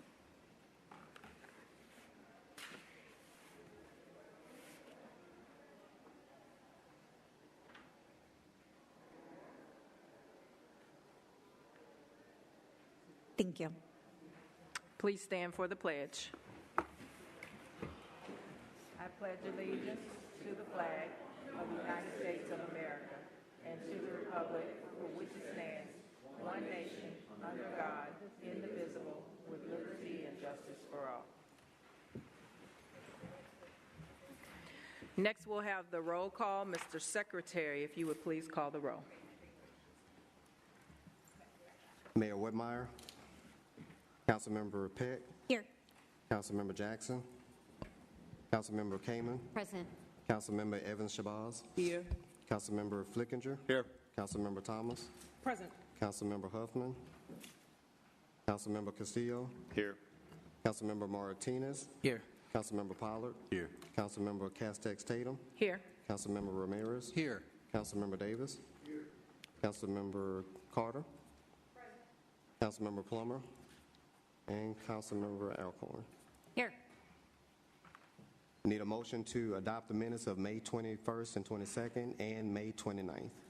Heck moves. Thomas, second. Any discussion? All those in favor signify with aye. Any opposed? And the motion carries. Any procedural motions? Councilmember Castillo. Thank you, Mayor Pro Tem. I have two motions. The first to suspend the rules to move John Branch to follow Celeste Latona on the 3-minute agenda list. And the second is to add Bruce Jeffries to the speakers list to follow Laura Maffridge. All in favor? Any opposed? The motion carries. Any other procedural motions? Councilmember Flickinger. Yes, I'd like to suspend the rules to add, sorry about this, Crystal Casey to the top of the 3-minute list. Agenda. All in favor? Opposed? The motion carries. Councilmember Huffman. Thank you. I'd like to make a motion to suspend the rules to move Lois Myers to the top of the 3-minute non-agenda list following anyone else who's already been moved up. Thomas, second. All in favor? Any opposed? The motion carries. Mr. Secretary, if you'll call the first speaker. Give us 2 more seconds. Sorry, 1 more second.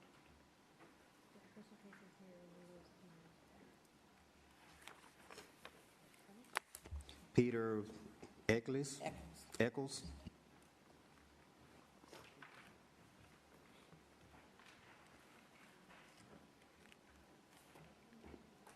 Hello, Mr. Eccles. Go ahead. Good afternoon, Mayor Pro Tem and council members. My name is Peter Eccles, and I'm here representing. There you go, right there. Do I press this? No, you're on. Okay. Can you guys hear me? Okay, cool. Hi, everybody. My name is Peter Eccles, and I'm here representing Link Houston. I'm asking you to please vote against item 36 tomorrow, the proposed amendment concerning sidewalks. I think that we can all find something that we'd like to see improved about the city's current sidewalk ordinances, but we believe that removing both the long-standing sidewalk requirement for new home construction and the in lieu fee without a comprehensive plan of what to do instead will have adverse consequences citywide. Instead, let's have a public dialogue around the state of Houston sidewalks, how to make the city's sidewalk ordinances more effective, and work together to make meaningful progress towards addressing Houston's sidewalk deficit. Thank you very much. Thank you. Councilmember Thomas. Thank you. Hi, good to see you, as always. So I just want to be clear, because there's a whole narrative about what this is and what this is not. And so this is not a permanent fix to remove the sidewalk requirements. And you know, we accomplish installing sidewalks in various ways in the city. What this is an attempt to cure basically the unintended consequences to this. I voted for the original item because I have such a need for repair and reconstruction and installation, and most of my CDSF goes towards investing in this type of public infrastructure. However, what we are learning with this ordinance and what's not happening at the permit and planning level is that once these plans are before them for approval, the homeowner and sometimes the developer, their hand is tied. So those sidewalks are going into detention. Those sidewalks are running into trees, and it's creating a scattered site of sidewalks and not the connectivity that we intend. And so the planning department is planning on offering up a series of ways for this to, because they are aware of the item as well, and what this allows us to do is to start from zero and to put a pause on this so the planning department can come back and we can workshop this in a committee hearing so they can present their items. This is in no way to defund sidewalks. That's since I have like 5 happening right now, right? I have sidewalks all over on the west side. So I think you're right. Hopefully, if this comes up through committee, we'll have an open conversation about what's what. But in the meantime, what we have to cure is the fact that we have churches and homeowners, and I know people are saying this is about developers. It's not. It's about the people who are, in churches and institutions that they're being almost forced to either pay or have this sidewalk, which disrupts their entire neighborhood. And so in an effort for them not to be caught in the middle, we need some type of pause so then we can figure out what's what, because they're going to take the brunt of this ordinance that has some bad incidents while we continue to work it out. So hopefully Link will continue to be at the table for that. But I want to be clear about the intention of what this is and what this is not, because some stuff has taken a whole nother form, and that is not accurate. Sure, I got you, and I understand, and we Sure. certainly appreciate all of the resources and attention that you've brought towards sidewalks. Yeah. That's absolutely massive. Sure. And we look forward to seeing what those new proposals are. Yeah. But I think the public really deserves to see those things first before we remove a requirement that is really, for better or for worse, part of the building blocks of how we get sidewalks built in the city of Houston. Chelsea? Thank you. Next speaker. Thanks very much. Harry Masterson. Harry Masterson.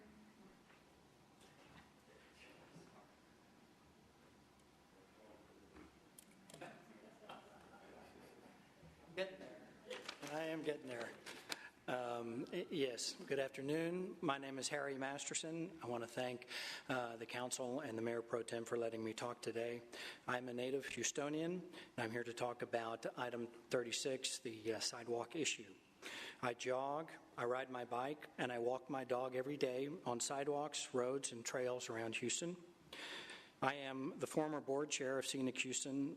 I am the former president of the Greater Houston Builders Association, and while I'm not here speaking on their behalf, they do know I'm here and supportive, and I have the perspective of over 20 years of service to those advocacy groups. I am on the board of the West Houston Association, and they are in support of me being here today on this matter. But I'm here primarily as a private real estate developer. This calendar year, my communities will start around 700 new homes. We require that every single one of those homes has a sidewalk built by the builder. But I do not believe that a sidewalk is appropriate in every case.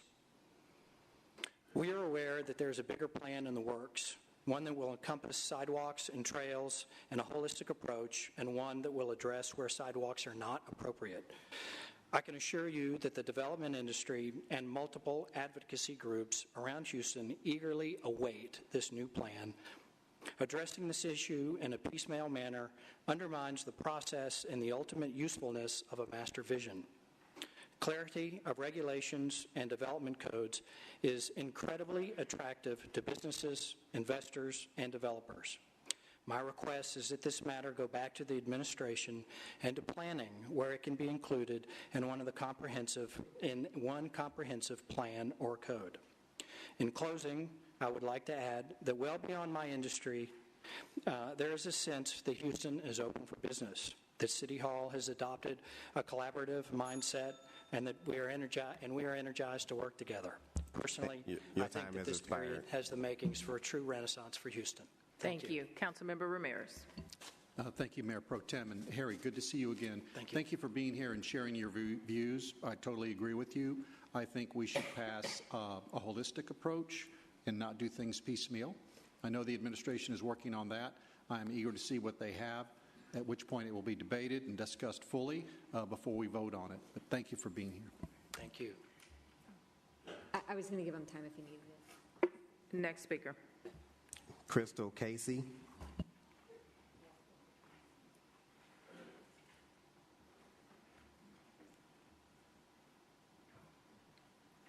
Hello, Council. I always get nervous every time I do this. I'm Crystal Casey with Unicorn Service Solutions, and thank you all for being here. Thank you for coming forward with the sidewalk, something to help, like you were saying, Councilmember Thomas, about a stopgap. We want the builders and developers that we work with. I'm the co-chair for government affairs for GHBA. I also serve on Scenic Houston Board.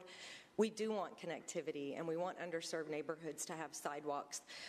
One of my clients will be speaking today, but there are times where it is just counterintuitive to what we're trying to do, especially with Agape Homes that we are building in Councilmember Evan Shabaz's district.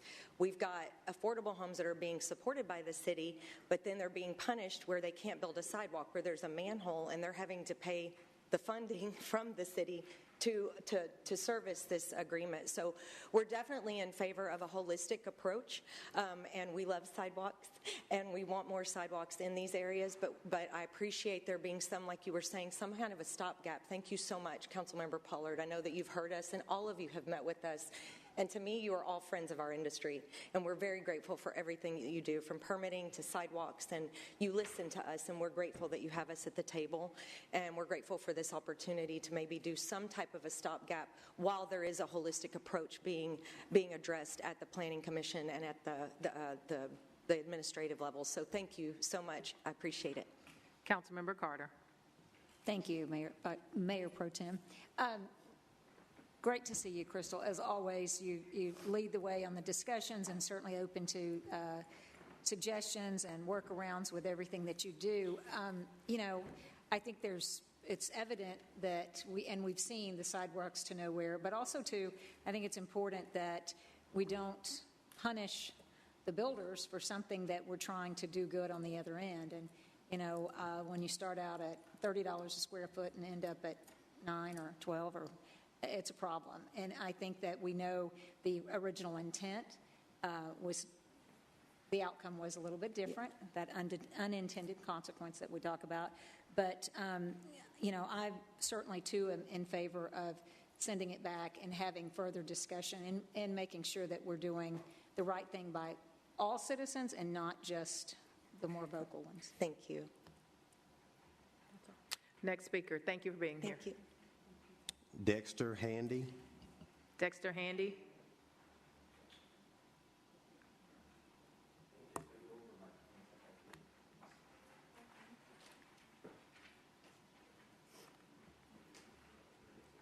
Well, good afternoon, ma'am, and City Council reps. I'm Dexter Handy, Lieutenant Colonel, United States Air Force, retired. Thank you, Air Force. How do I do this? Right here? Just talking to the microphone. Okay. Can you hear me now? Yes. Okay. I'm Dexter Handy, Lieutenant Colonel, United States Air Force, retired, and I chair the Citizens Transportation Coalition and the Greater Houston Coalition for Complete Streets. I am concerned over the proposed amendment to remove the mandatory sidewalk construction, although I understand the comments expressed earlier, so I am sympathetic with that. But right now, without some type of a sidewalk plan, we're directly threatening the safety of our community, and I strongly urge you right now at this point to vote against it until you come up with a comprehensive plan. The lack of continuous sidewalks forces residents, including children, elderly individuals, and people with disabilities, to walk on the streets, navigating around parked cars through traffic that often moves at unsafe speeds. These conditions are not just inconvenient, they're perilous. A vote to rescind does not solve our walkability challenges in Houston. I have directed and spearheaded several walk audits around Houston, along with the Houston Citizens Transportation Coalition and the Complete Streets Coalition, and the local AARP using their walk audit toolkit, as well as Super Neighborhood Association, several of them now, with over 200 citizen volunteers. And we've identified sidewalk, crosswalk, intersection, and bus stop deficiencies that pose walkability and potential safety hazards for pedestrians, including the following types of deficiencies. Sidewalk widths vary block by block. ADA compliance, same thing. Crosswalk striping needs repainting. Bus stops need shelters, crosswalks, and connectivity at intersections and at mid-block stops. 1/5 of the sidewalks audited were poor. These were not pedestrian-friendly or safe. A third of the audit areas had mixed sidewalks that were blocked by poles, trees, grass, debris, and more. Half our sidewalks need some sort of repair with obstructions or even uneven surfaces, making walking unsafe. And many intersections have no crosswalks at all, and only 15% have clearly visible sidewalks. So what am I saying here? We need a comprehensive plan, a sidewalk plan, and I recommend that the city does that. Form a sidewalk committee with volunteers from the city, the community as well. Recruit citizen volunteers in partnership with the Planning and Public Works Department to conduct walk audits in our neighborhoods and major thoroughfare streets. The data from this stuff can support a sidewalk plan. We need to restripe the sidewalks and the crosswalks, rather, and make them all high visibility crosswalks. Let's recruit citizen volunteers to work with Public Works to paint and restripe the high visibility crosswalks. I said that once, but I'm re-emphasizing it. Let's install bus shelters everywhere and crosswalks at mid-bus stops. And let's repair the poor sidewalk areas to the minimum ADA standards and the minimum code, 5 feet, okay? Let's fix the cracks, remove the debris, initiate and adopt a sidewalk program where civic clubs can maintain certain blocks. Thank you so much. Councilmember Kamen. Thank you. Dexter, I want to give you a few seconds of my time to finish up if you wanted to. Okay. Thank you, ma'am. Okay, let's get commercial property owners to repair their sections of the public realm. And let's remove and relocate obstruction poles, hydrants, tree roots, etc., so that we can meet the ADA requirements. We don't put telephone poles in the middle of streets. Let's not put them in the middle of the sidewalks. And finally, if we can do this, let's reduce the speed limits in our neighborhoods to 25 miles an hour and save even more lives. I'd like your support. I thank you all very, very much. Dexter, thank you. I did want to also just give you a shout out as such an important leader in many of our District C neighborhoods, but the walk audits that you and others have helped to champion, both along the Washington Avenue corridor, along Montrose, and other areas around the city have been instrumental to us gathering that data about the need for sidewalks. So really thank you for your leadership. Thank you, ma'am. Councilmember Pollard. Thank you, Mayor Pro Tem, and good afternoon to everyone. Thank you, sir, for your comments and for your service. Thank you, sir. I think we're all in agreement with most of the things that you have put forward. I think we need those improvements and additions all over the city. This particular item that is before us is regarding new build residential homes only, okay? And there's already an option for a fee in lieu. The fee in lieu was put in place because the city already determined that in certain circumstances it did not really make as much practical sense to put the sidewalk. So in an effort to not have to put it, there's a fee in lieu so that homeowners or developers can pay that fee, and then those dollars will go into a designated fund for sidewalks elsewhere. But there's already a fee. The issue is the fee has been so expensive that you're still creating the sidewalk to nowhere. So there is no connectivity. There's no safe pathways. The communities aren't really receptive to having broken connectivity or random sidewalks in front of a house or going into a ditch or a gate.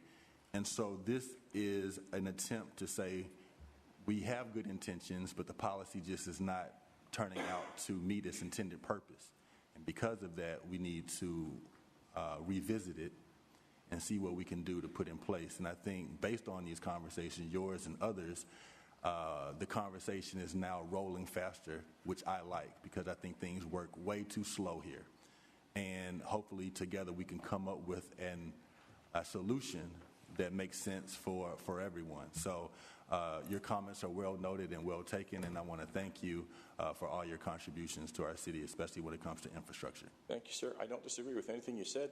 I just believe that we need to not take too many steps backwards. We had no sidewalks, and we had a plan to put them in, and we had a plan to say, hey, pay a fee instead of that. Now we're taking that away, and what do we have in its place? We need a sidewalk plan.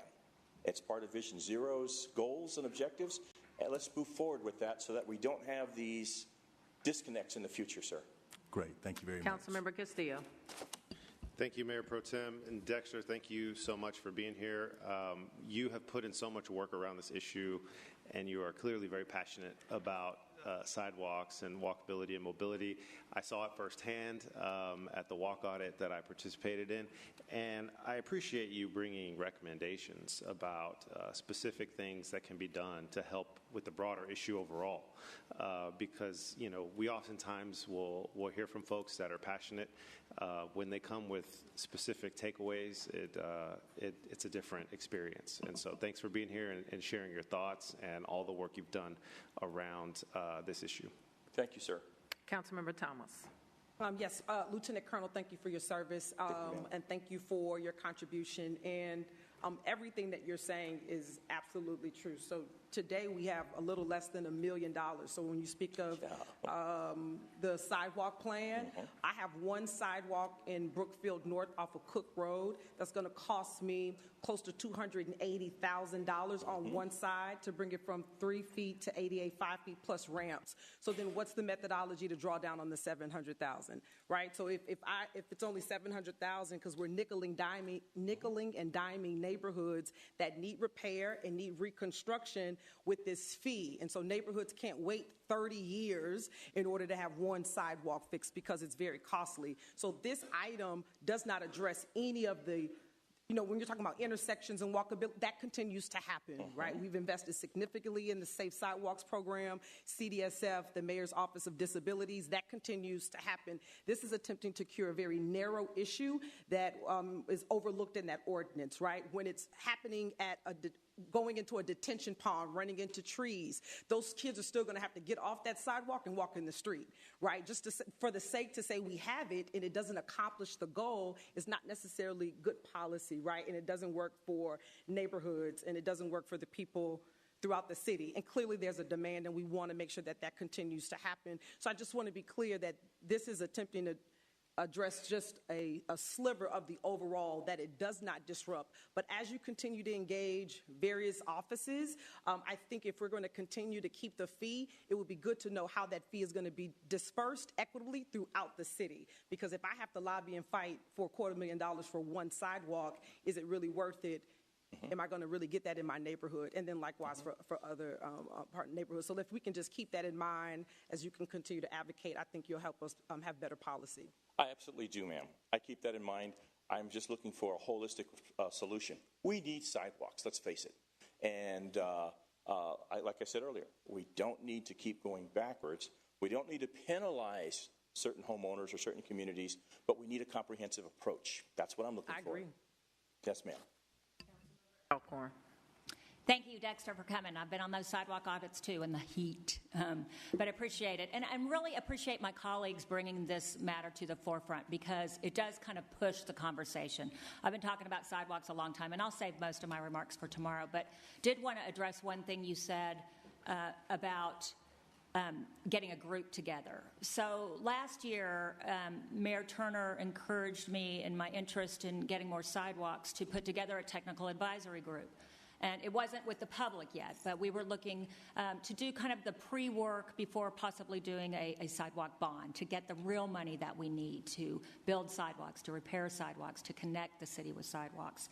And we did look at some of the things that, I'm trying to pull them up, some of the things that you talked about, like a plan. We looked at how, if we got a big chunk of money, how we would spend that money. And we looked at things like street classification, whether there was the presence of sidewalks or not, major trip generators, schools, parks, religious institutions, public facilities, crashes involving pedestrians, demographic demands, population density, car ownership, median household income, existing on-street facilities, dedicated on-street bike lanes. We had kind of a methodology, and the smart people at planning can lay layer over layer over layer of GIS and kind of make a plan without hiring a consultant and doing some huge sidewalk plan that's going to take 5 years or 2 years or whatever to develop.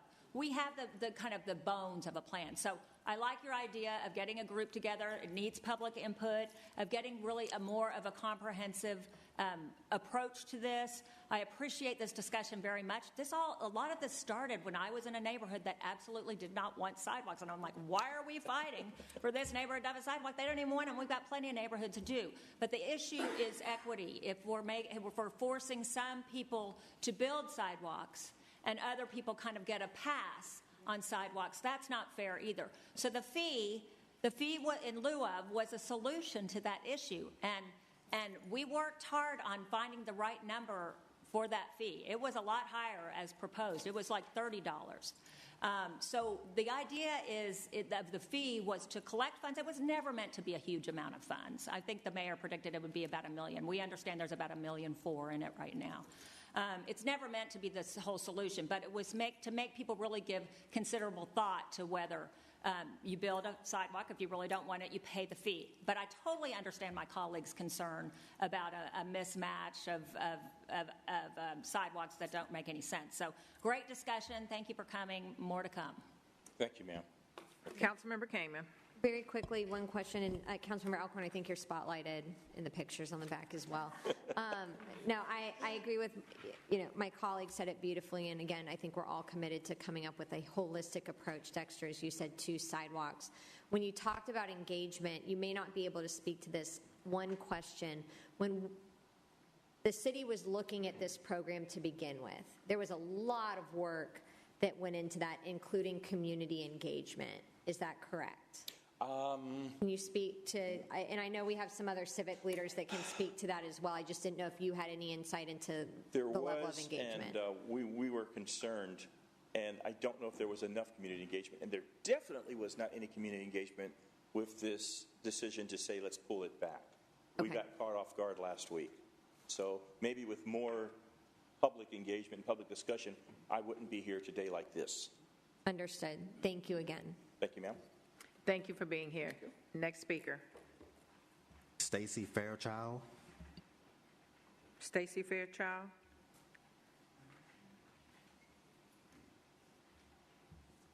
Hello, council members. I'm Stacy Fairchild. I am the president of Super Neighborhood 22, which is the Washington Avenue Coalition Memorial Park. I do represent the corridor board, but today I am here speaking, as myself. Because we haven't had the opportunity to hold a meeting and have this discussion in our own super neighborhood about, position. But, going back to what Councilmember Kamen just mentioned, there was extensive discussion and engagement whenever we talked about the fee in lieu of.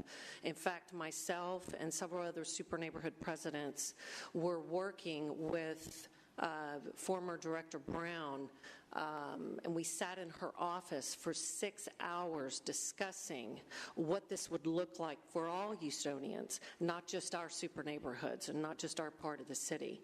We were working and talking and discussing about what would work for all Houstonians. So we all know that Houstonians want contiguous sidewalks. And we need a network. We need to start somewhere. And I think the sidewalk ordinance did that and was working. It's this fee in lieu of that I disagree with because you've given the option for builders to opt out of it.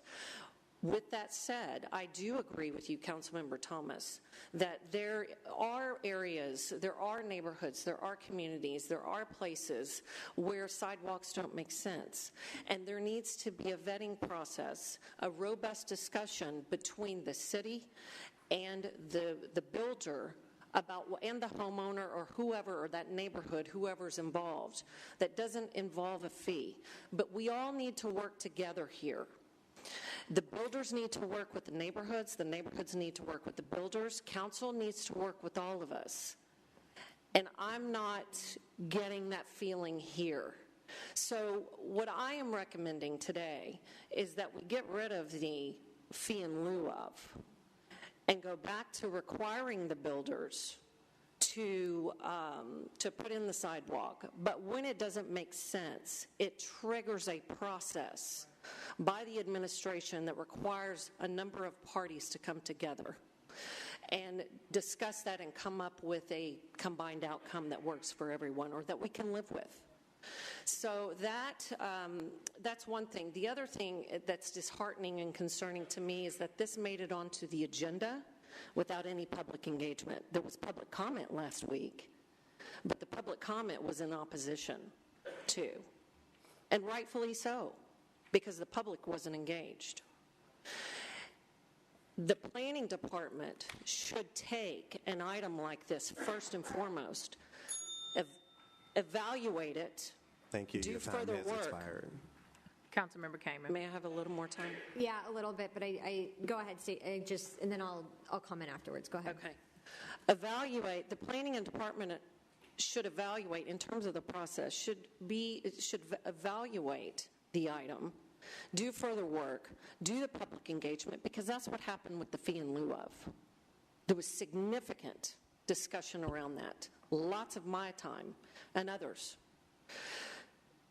And if it requires more discussion, take it to the Prop 8 Committee or the Infrastructure Committee, which we no longer have, or whatever appropriate committee, for further discussion and vetting. And then it should go onto the agenda for a vote and further discussion by council. Because all of you are smart, you're representing us, and I have that expectation that you do the proper public engagement as it pertains to an item that affects all Houstonians. And I'll say it again, Houston wants, they have made it very clear, neighborhoods have made it very clear in particular, we want a network of sidewalks. And if we continue to if we go back and forth on this sidewalk, if we continue to modify it, we're never going to get anywhere. It's always going to be just what you said, Councilmember Pollard. It'll be sidewalks to nowhere if we keep calling it that. Thank you, Stacey. That's all I have. No, I understood, and I appreciate the time that residents put in the first go-round last year. And I think with this item that's brought before us, it's pushing the department to move faster and to get this going so that we do have a plan and we do have a comprehensive solution that works for all of Houston. And I appreciate you recognizing in District C, we desperately need sidewalks, and the majority want them, but we also have Garden Oaks, Oak Forests with no sidewalks, right, that don't want them. So finding that balance, but to your point, I can commit to you with whatever the planning department is doing. I'm going to be advocating not just for public comment, but public engagement in working groups so that it's the community at the table as well, and it's other groups, our builders as well. But again, not just public comment, and my remarks now are for the planning department to make sure that when they're presenting their plan, it's not just a presentation. Right, and last time when we went through the fee in lieu of, Director Brown was going anywhere and everywhere that she was allowed to go in public meetings and just putting things on the calendar to, hoping that people would come. And in that process, she was taking the feedback and updating, the website and what have you. And it wasn't fast enough because there was so much engagement. And I think we need to, again, I go back to whenever we have an item that impacts all Houstonians, we need to do every bit of public engagement. And that's just a good example, of what should be done. So, and I agree with you that we need to continue to be business friendly, Councilmember Carter, but we also need to be neighborhood friendly, and we haven't. Thank you. Councilmember Pollard. Thank you, Mayor Pro Tem. And I agree with you. We do need to be neighborhood friendly. There are many neighborhoods who chop our heads off if we try to bring a sidewalk to their neighborhood. And we have to really understand that Houston is a dynamic city, and every neighborhood is a little different. And this is a unique design of a city. And because of that, I don't think we can take a cookie-cutter approach. This is recognizing, in my opinion, this item is recognizing that there are some unintended consequences of the policy that we already have. So this item takes you back to square one and says, okay, if you want a comprehensive approach or you think something isn't quite right or the fee shouldn't have a fee or a fee should be lower, we can have those discussions. But in the meantime, if we don't believe that the policy is going in the right direction, do we continue it while we have all these studies and these meetings and plans, or do we kind of put a pause to it to say, okay, it's not really working as currently constructed, no pun intended, and go back to ground zero and build it up from there? Because everyone has all these different opinions on what should happen, but what I'm finding is people are having a lot of headaches based on what is actually currently being put forth. And so this item looks to revisit that. And I want to thank you and many others who put in a lot of time And it seems like even within those discussions, there were differences of opinion on the fee in lieu of. But ultimately, we do know that there is a sidewalk to nowhere issue. And we also understand that every community is different. So what can we put on the books that makes sense? Because right now, I don't think this particular measure makes a lot of sense. And I think this item, and the reason it got to the agenda so fast, is to start this discussion. But for that, we would not be having this discussion, and I appreciate your input and everyone else's because it's needed. Thank you. Thank you, Councilmember. I would just reiterate that we all need to work together. We are never going to have a sidewalk network in the city of Houston if the builders don't build them. So they need to be a part of this. I do like Dexter's suggestion in having a sidewalk committee. He should be on that committee. Thank you very much. Given his engagement and we knowledge appreciate it. Thank you for being here. Of years. Thank you. Next speaker. Kimberly Gonzalez. Kimberly Gonzalez.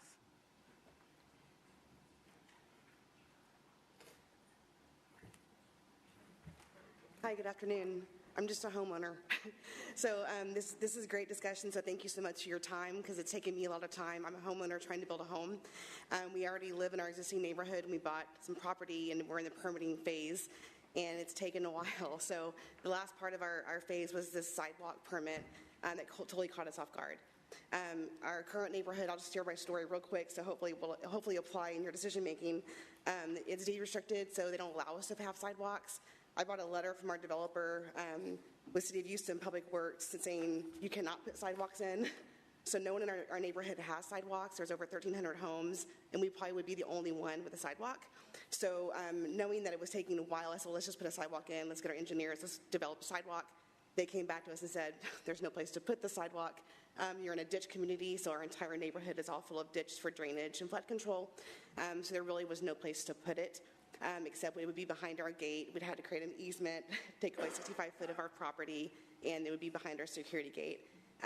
So it just got real difficult. Our fee was $18,000. I didn't think that was equitable. It's definitely not fair in our case. Would hopefully you would consider that. In this case, it would be one of those amendments where this would apply. I didn't really know about this much, but I did some other research because I went to our other neighborhoods that aren't restricted, and they're already developed as well. And those are the sidewalks to nowhere I found. And I was like, wow, I mean, just didn't know this existed in the city, right?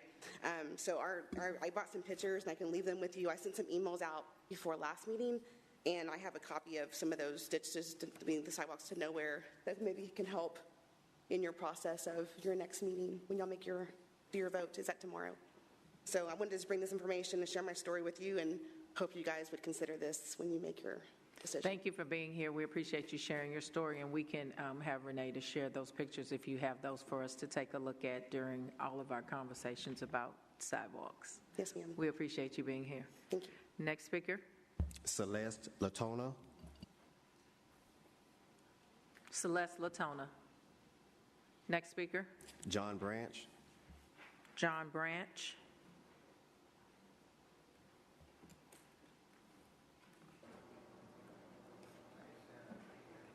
Hello, Mr. Branch.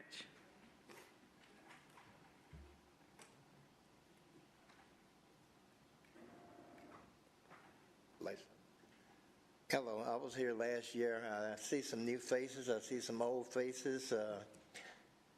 Last council didn't do anything when I came in and talked about Michael Kubosh calling me a nigger and Sam Pena teasing me about my prosthetic knee. But you know, I'm going to get on sidewalks because I've had disabilities for over 15 years, and the disabilities have gotten worse. Now I'm a stage 4 lung cancer, and I use this mobility scooter a lot. And I fought for sidewalks in Independent Heights probably about 15 years ago when my mother was alive, and now I'm in the same position she is. Now I take the rail down to the VA for my treatments, and a lot of places I have to ride in the street to get around sidewalks. If the military, and I'm a veteran, if the military had to march down these sidewalks, we wouldn't have a military. They'd be and kill themselves. And not only for me, I'm going to make some bikers mad, but bikes don't belong on sidewalks. The state of Texas says a bicycle is a vehicle. Now, when I was a kid in the 60s, we had to buy a license for our bicycle. We got over 250,000 bikes in the city of Houston. Why don't they have license? They driving in the street. Y'all talk about y'all need money? Tax the bikers. They did it when we were kids. We paid $3. If you did each bike $10, that's over $2.5 million that can go towards sidewalks for the people that walk. Last council, last mayor, y'all screwed up some streets just for bikes. If they were vehicles, they didn't need all that stuff blocking the cars. People that walk on the sidewalk need new sidewalks. I'm not talking about the agenda item. I know y'all talking about agenda, but I'm going to tap my scooter going to the hospital to get chemo treatments at the VA hospital. Yesterday, construction crew was working on the sidewalk. I had to get in the street, not to say that they didn't even come out and try to help me. Cars flying by me. I had to cross over to the other side. I would like Dexter Handy to be the drug czar because I know him. I know I made him mad about the bicycles because he's a bicyclist also, but I say tax him. They did it in the 60s, and it worked.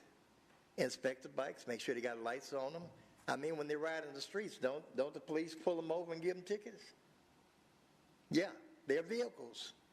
They need a license. They need lights. They need tail lights. They need all of that. And we got a bunch of them. So that's one way to get some money, but please do something about the bikes and put Dexter on the sidewalk committee so he can take a look at them. He's got some good ideas. Thank you. Thank you, Mr. Branch. Next speaker. Ralph Kirby. Ralph Kirby. Ralph Kirby. Next speaker. Lois Myers. Lois Myers. Lois Myers. Next speaker. Jacob Scholl.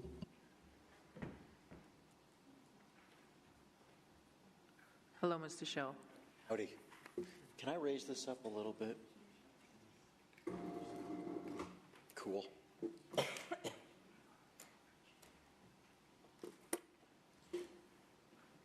Members of the City Council, gentlemen of the audience. Yasmin Pedram was a physician assistant in California. After interviewing in panel interviews for 3 months, she received a job offer from Texas Children's Hospital. She pulled her 12-year-old child out of school. She quit her jobs. She and her husband breached her lease contract, packed up everything they owned, put it into boxes, and moved halfway across the country, spending $20,000 to $30,000 in the process to get to Houston, Texas. When she got here, she went through drug screenings, health screenings, and more background checks. A week before she was supposed to start, Texas Children's Hospital called her and said, "Sorry, we're having a hiring freeze." She's left in a city that she doesn't know anybody, without any support, friends, or family. A week and a half later, she and her family weathered through Hurricane Beryl. Shortly after that, Texas Children's Hospital terminated 1,000 employees, 5% of their workforce, without any rhyme or reason. The Houston Medical Center is the biggest in the world. It is a source of pride for this community, for the city. Texas Children's Hospital is a stain on that reputation. Indeed, not only for this mess, they continuously have done transgender surgeries on minors against the executive orders of the Attorney General of Texas and the Governor of Texas. My name is Jacob Scholl, and I'm an attorney. I represent the Pedram family. I speak here in pursuit of this council's help. We were interviewed by Fox News. I think Fox News is recording right now. KHOU, the New York Post, and the Daily Mail got over 350,000 views.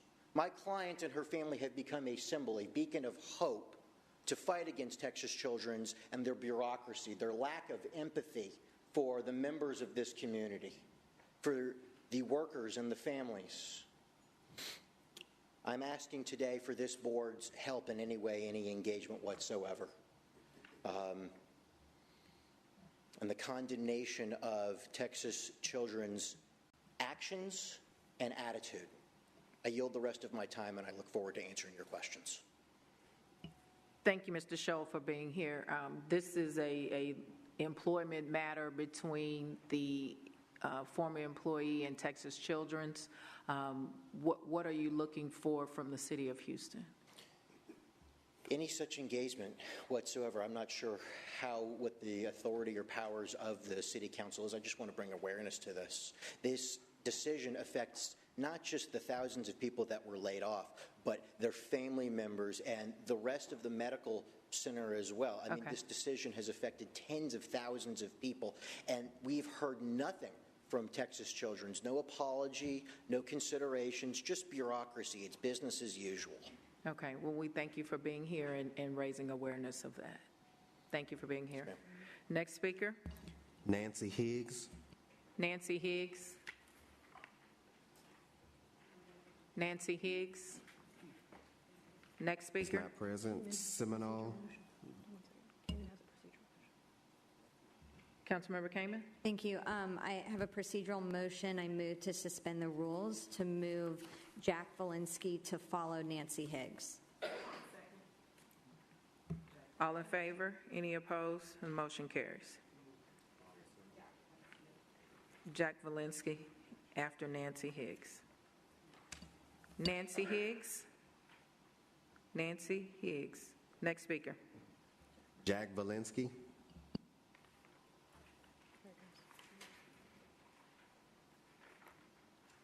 Hello, Jack.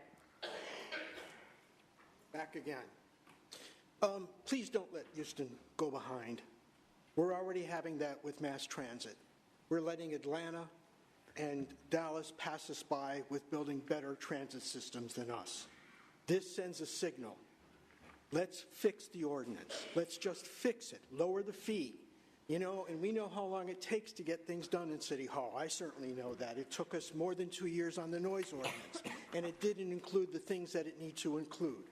So let's just lower the fee and move forward into a comprehensive program. Thank you. Thank you for being here, Jack. Next speaker. Seminole DeRussell Foster.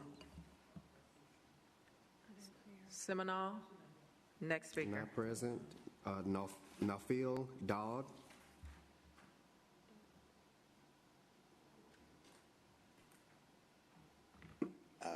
Hi, my name is Nafil Shahdaud. I was the youngest candidate for the elections in Pakistan.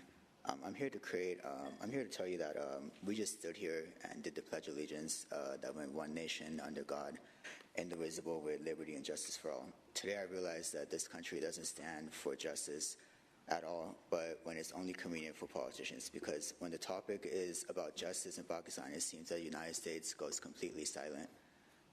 Due to Western interference, Pakistan no longer is the country that was envisioned by its founding fathers. It's not even close to the democracy welfare based on equality that Muhammad Ali Jinnah envisioned. It's not the country that was envisioned for equal sacrifice that called for the fairness and development by Prince Aga Khan III. Nor is it the country that Liaquat Ali Khan envisioned for with the concept of constitutional law. Today in Pakistan, there is an undeclared martial law that's taking place. They rigged the election, taking the largest party, PTI, according to Form 45 data, and its leader, Imran Khan, has been jailed for over a year now. They're arresting opposition leaders, which is textbook human rights abuse. They're abducting members of the parliament with the attempt to make an amendment to the Constitution with an incomplete Senate to finish the Supreme Court and keep Imran Khan in prison. Approximately 60% of the Pakistani jail, they're all innocent. The only crime is poverty. The biggest criminals in the country are sitting in the parliament and are giving police protocols. Imran Khan is a victim of selective prosecution, and we demand the immediate and unconstitutional release from prison and all the party members. The only man who has the power to release him is the U.S. President Biden, but he just seems to be sitting on his hands. Martin Luther King Jr. once said that injustice anywhere is a threat to injustice everywhere. So the mayor is not here, but he was actually a sitting state senator when Imran Khan's government was overthrown by the establishment in Pakistan with the obvious help of the United States. And yet there are no statements given to this matter. It is your responsibility to represent the Pakistani Americans that live in Houston, and it is a close issue for them. Pakistani Americans are the 4th highest income earners in America. So I'm not here to ask for your help. I'm not even here for you to side with one political party or one man. I'm here to ask for you to stand up for democracy, justice, and humanity. It's your responsibility to stand up for the Pakistani community that live in Houston. Thank or you, at least, speak for them. Thank you, Mr. Dowd, for being here. Thank we you. Appreciate it. Thanks. Next speaker. Yudi Aranyika.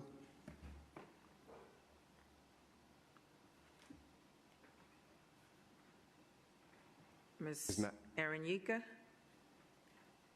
Next Is speaker. not present. Sharon Marshall Hall. Sharon Marshall Hall. Next speaker. Laura Mafridge. Laura Mafridge. Mafridge.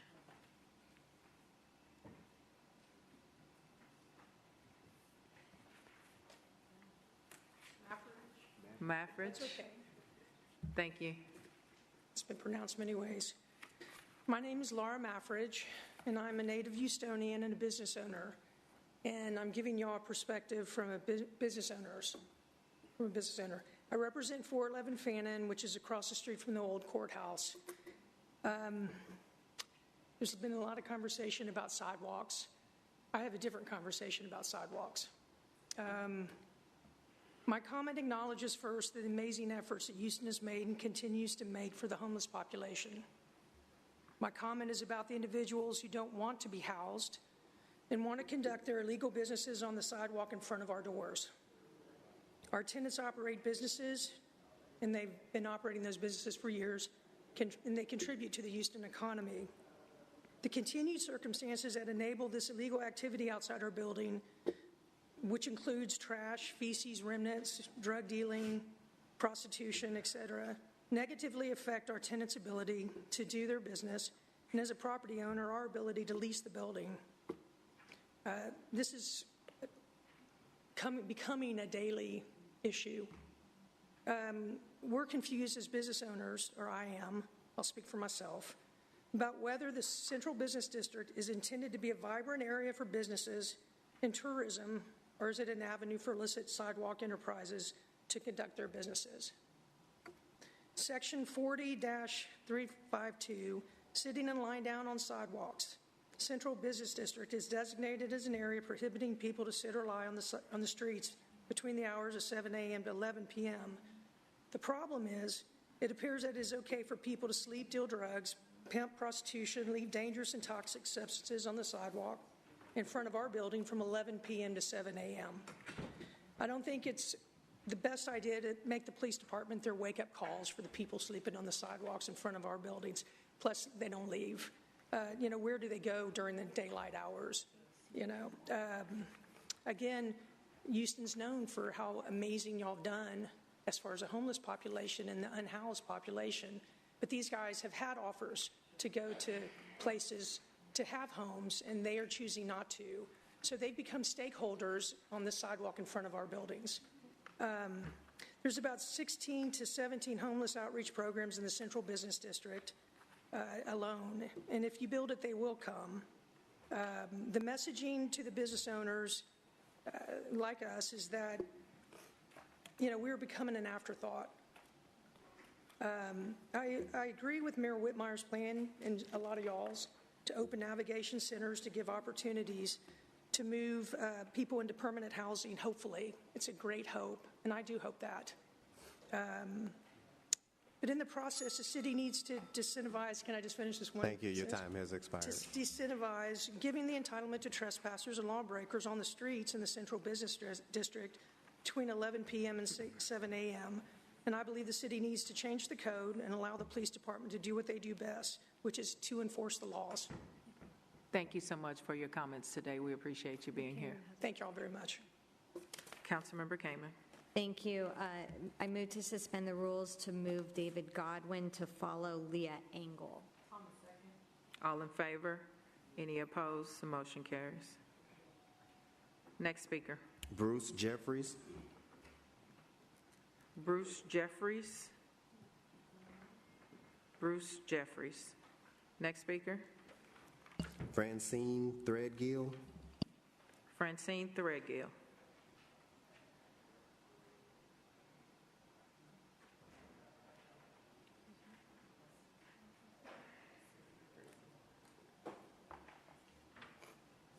Hello. Hello, my name is Leah Engel. Hang on one second. We haven't gotten down to you. We still have two people in front of you. I apologize. I said your name in a procedural order. Oh, I do apologize. No problem. No problem. We'll get right to you in a few more people. Francine Threadgill. Next speaker. Sandra Edwards. Sandra Edwards. Sandra Edwards, next speaker. Now, Leah Engel. Could have just stayed right there. We're back to you, Ms. Engel. We don't really have anything on her. Go ahead. Yes, my name is Leah Engel, and I'm bringing the situation of me and my son being homeless up. I stayed on Selinsky, and I was awarded some money from HISD to house me and my son, and I thank God for that. But I bumped into a slumlord. She asked me to clean my own apartment unit before me staying there, and I called the city in regards to the damages that were there. I had to spend my own $350, the remaining balance, to move in and still clean up. When I called the city, I was at work and they did not let me know that they were coming in. So I took pictures of the water coming from the refrigerator, and it was no weather protector at the back door. My son slipped, but he did not fall, going to Jack Yates High School. The concrete on the outside had a lot of holes because a lot of the guys there shot every night at the concrete. I'm saying that to say that I could not do hair. I'm a hairstylist. I have not been certified yet, but I have completed my hours. I have 114 hours, so I'm overqualified, and now it's time for me to study. But to bring it back, I don't know if she was racist, but she made a racist remark. Her name is Cheryl Claus. She said her daughter dated black men. Okay, I'm bringing it back one more time. Me cleaning my own apartment unit made no sense. I found a dirty filter for the air conditioner, and I have bronchitis and my son has asthma. She gave me a brand new filter to put in myself. So no maintenance was on property and nobody was there to clean the apartment unit. I'm not understanding that. And then now, by me having knowledge of all of the things being damaged at that property, and this happened in 2021, by me having knowledge, I went to court because I withheld my rent. I did that because I'm a hard-working woman, and I'm a single mother, and I do not get any child support at all, never have. And I withheld my money, and I asked the judge if I could present the footage, and the judge said no. So the woman lied under oath in regards to all the damages, and now me and my son have been homeless going on 4 years. Councilmember Shabazz. Thank you, Mayor Pro Tem. Thank you, Ms. Engel. If you wanted to wrap up your comments, then I'll make a comment. I'm asking the city to assist because housing, they won't put me back on the waiting list, and they have sent me to the extreme in regards to ignoring the fact that I'm eligible for housing. They keep ignoring it, and it makes no sense that me and my son need to be housed. Councilmember Shabazz, did you have a comment? Thank you for coming, Ms. Engel. But what I'd like for you to do, you see the young lady in the corner over there, Ingram Mitchum? She is here to represent District D, and I know that your last location was on Solinsky, which is in District D. So if you will meet with her, we'll see what we can do to assist you. And you certainly called the name of the Jack Yates High School, of which I'm a graduate. And I want to say that my son has participated in JROTC. He is an honor roll student. This is his last year. He is now employed at University of Houston just as well as me. So we are working. Absolutely. So get with Ingram over there, Ingram Mitchell. Councilmember Thomas and we'll does see have how we can assist you in any way. And I want to thank Thomas. everybody for your time, your concern, and your ears. May God bless. Hang on one second, Ms. Engel. Thank you, Mayor Pro Thomas. Tem. I'm going to work with your council member as chair of housing, and so I wanted to ask if you were on a voucher, but they won't put you on the wait list.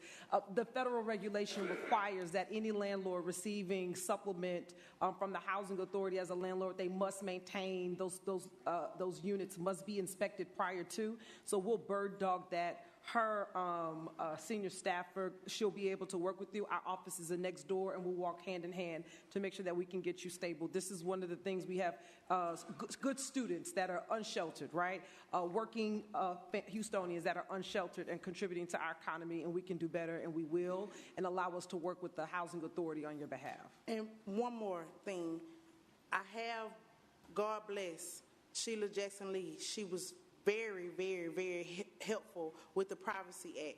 So I do have knowledge on that, and I just want to thank God for her. God bless her, and I'm bringing her up because she was outstanding when it comes to me and my son at any time. Thank you for adding that commentary. Next speaker. David Godwin. David Godwin.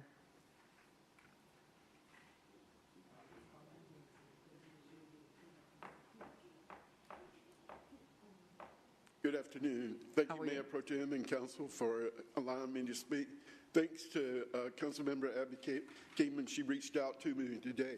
I'm here to talk about, at our property at 1615 Sandman, we got a sewer and water leak.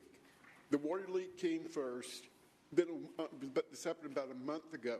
I called in 311 on like a Tuesday when it happened. Friday morning, I hadn't heard nothing. I had a number for Michael. I called him. He said, well, I'm off today, but I'll get someone out there. Come up Monday, nobody's out there. So Tuesday of the following week, I called him back. He said, well, they didn't come out there. I said, no. So they sent someone out, and they just did like a 2-foot by 2-foot hole. Didn't tell us anything, but the water was still leaking out of it. So let that go on for a couple of days, see if they come back. Then I called Michael again. And I said, Michael, what's going on? He said, well, let me get someone out there. Well, Tuesday before the hurricane came in and all the rain, they came out there. 10 trucks and 10 people came out there for this one hole. And it was just, we couldn't even get it. We're in the Shepherd and I-10 area, and it's no parking. That was in our driveway. So they took up the whole street. We had to park 2 things away. And this happened in our driveway. They dug this big hole, and then they left it. We were going out of town, so we went out of town, came back on Friday, and there was another city guy there, and he said he was just checking it out. Said they had busted a sewer line when they went in. Well, when they busted the sewer line, they filled it back in, okay? Now, this was last Friday when we talked to this guy. So they busted the sewer line, and I hope they fixed the water line, but they filled it back in. Nobody's got in touch with us when they're going to be back out there. My thing is communication, and the other thing is, do you need 10 guys to do a job that would take 2 or 3? Because literally, these people were standing around just shooting the breeze, and that's the thing. And you know what I mean? Not to be paying attention and breaking that sewer line. You know, that's another thing, plus filling it back in. I'd love to see Public Works or any department improve the communication with the public and let them know what's going on. Because we're without a driveway. And I don't know if you're familiar with our area. I understand about the sidewalk. We don't have sidewalks, and you know what I mean? We're having to park away from the house. Thank you. Councilmember Kamen. Thank you, Mr. Godwin, for coming. And I'm so glad you did, because we didn't hear about this, and now we can be in communication with you to work this with Public Works. I saw a briefing here from Public Works, but this was only pertaining, it looks like, to a water bill issue, not the issue you're raising today. So we will continue to work with you on it. I appreciate your feedback about the level of communication from the department, because residents just want to know what's going on. Yeah, we want to know what's going on. And how long it's going to take and what the problem is.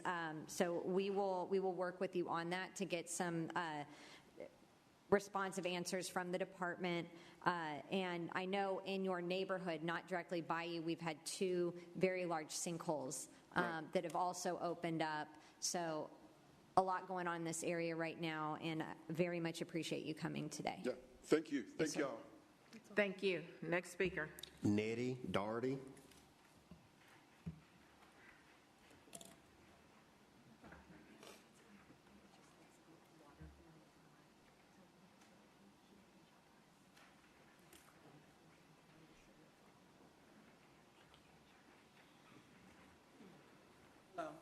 Hello, Ms. Nettie. Go ahead. Thank you for seeing me. It's hard for me to be here. My son was murdered 2013.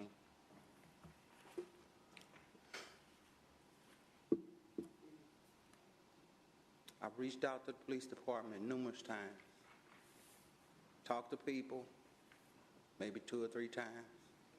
It's been 11 years.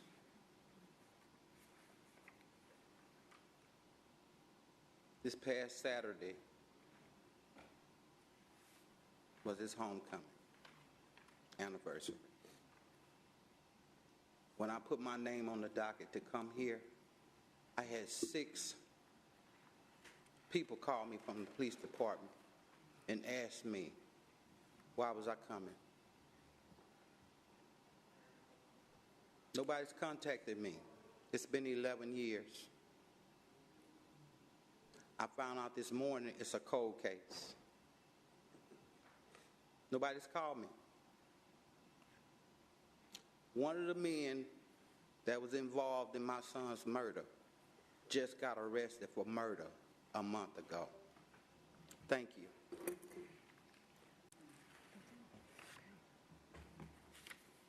Ms. Daugherty, we do have a council member that would like to address you, and we would like to make some comments if you'd like to hear those today.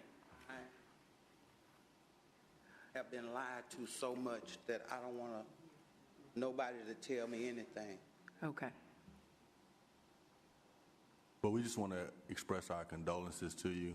This is the first I'm hearing of this, and maybe many of us, but if you're open to it, I will share with you my contact information so you at least have a point of contact here, so that you won't be left in the dark on things that you would like to be aware of. And again, we're sorry for your loss. Thank you. Councilmember Thomas? Similarly, please accept my condolences, and I don't blame you. After 11 years, the amount of distrust that is probably built. But if you allow me to extend, hopefully we can start over. We have Officer Eric Carr here. Officer Eric Carr will be able to work with you directly to get you whatever information any council member will be available. But there is no excuse. We could These do are better. things that they've done. When I go to meetings, Yep. they tell me they're going to contact me. And you don't hear nothing. Me and my family go to the meetings when they call us. They promise us things that never happen. I stay busy. Yep. I work for the post office. Yep. I carry mail. Yep. I moved out of the subdivision where my son was killed and bought a home. Didn't know I can do that. But by the grace of God, I did. I keep my head up. But the reason why I'm here is because of my other sons that are living. Yep. My daughter goes to his grave site every other day. I don't know how to tell her he is not there. He is with the Lord. The more I tell her, the more she feel like she have to put flowers on his grave. My son was killed over a basketball game. An uncle of the child he had a fight with shot my son in the back of the head. Ms. Daugherty, our sincere condolences, but I would ask if you would speak with Sergeant Carr. If there is some information that you can provide. I know that they had recently said that it was a cold case, but Sergeant Carr can definitely help walk you through this process. And our sincere condolences to you and your family. Thank you. You're very welcome. God bless you. Next speaker. Lee Mercer Jr. Lee Mercer Jr.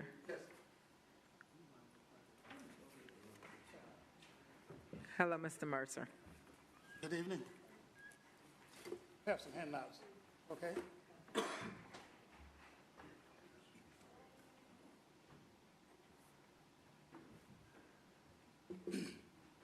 My name is Leo Mercer Jr. Would you speak into the microphone? Either one, Okay. whichever you like. My name is Leo Mercer Jr., and I'm here representing myself and the citizens of Houston, United States. And most of all, I'm a candidate for President of the United States. And it's a special candidacy. Now, I know they have people there now in place for President of the United States, but I'm not them. I'm a policeman.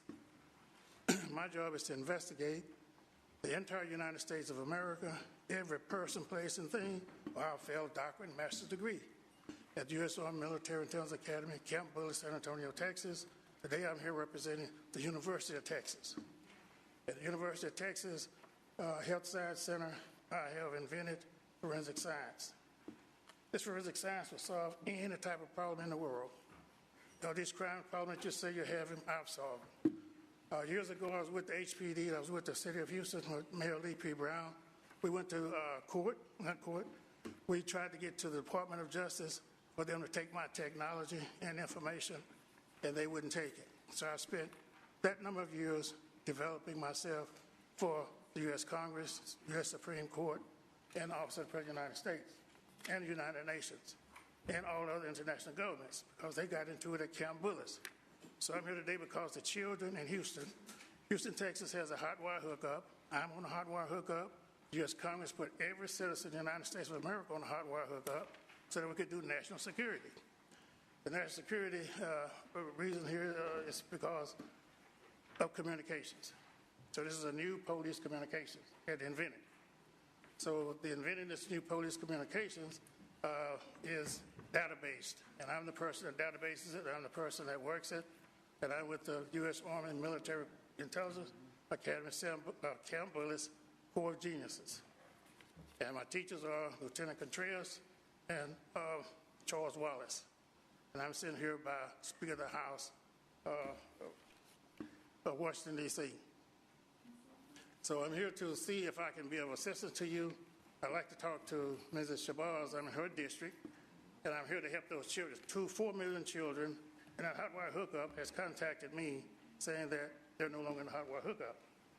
Congress says they have to be in that hot wire hookup, or we can't account for those children in national security. And I'm the database manager, I'm the inventor and developer of that database. I know that database will run, and that database is supposed to give me life support on those children. That database. Thank you. Your time has expired. Okay. Councilmember Evans Shabazz. Thank you, Mr. Mercer. And per your request, we will make that happen regarding a conversation with the two of us.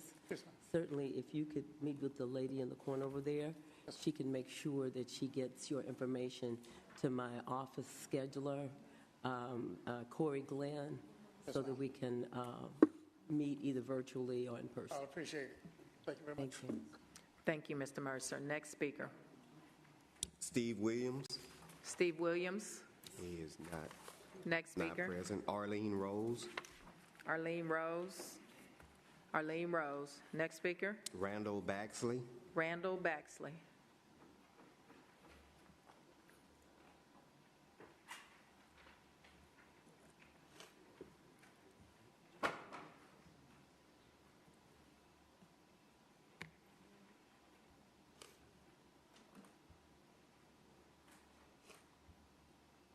Hello, Mr. Baxley. Howdy. Yes, I am Randall Baxley. And yes, Link and Complete Streets and Dexter Handy have said well what needs to be done.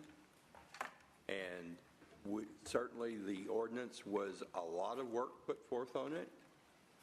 And a lot of work came to a culmination of having these places nowhere.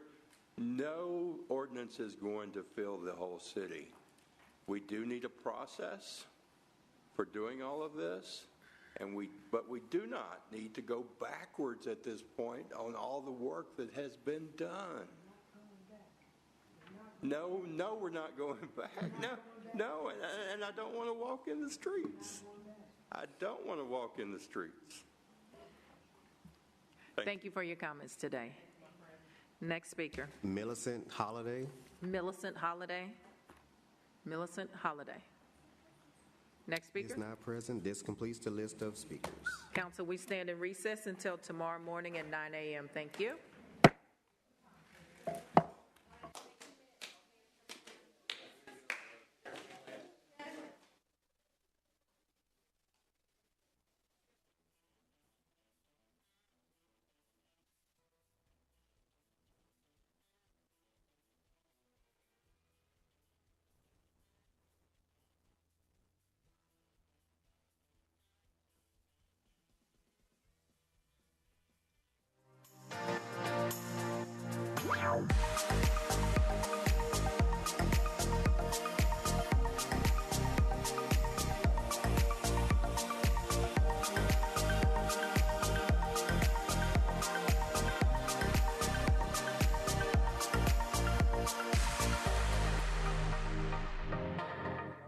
Funding. So we kind of asked for it in two different areas. And so the last area I think would be the coordinators for the civil courts. Currently, we have a manager who has no support staff. She serves 35 district courts because she serves both the family and the civil.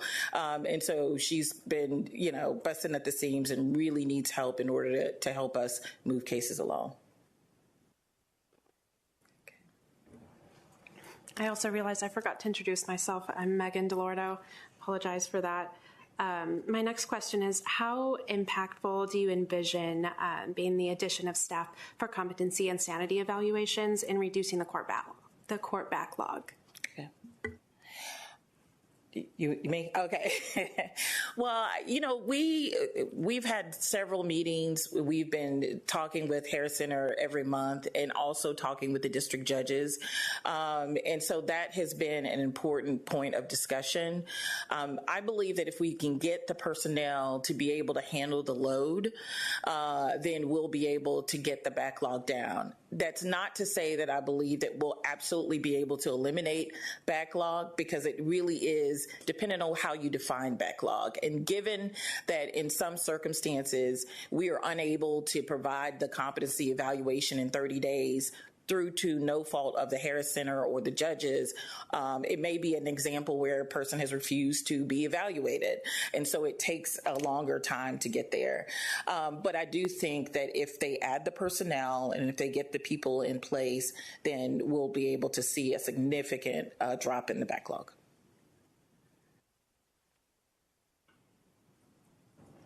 And lastly, can you speak to the need for a pay rate increase for contract interpreters? I know you touched a little bit on these as well, but specifically for the pay rate increase. Okay.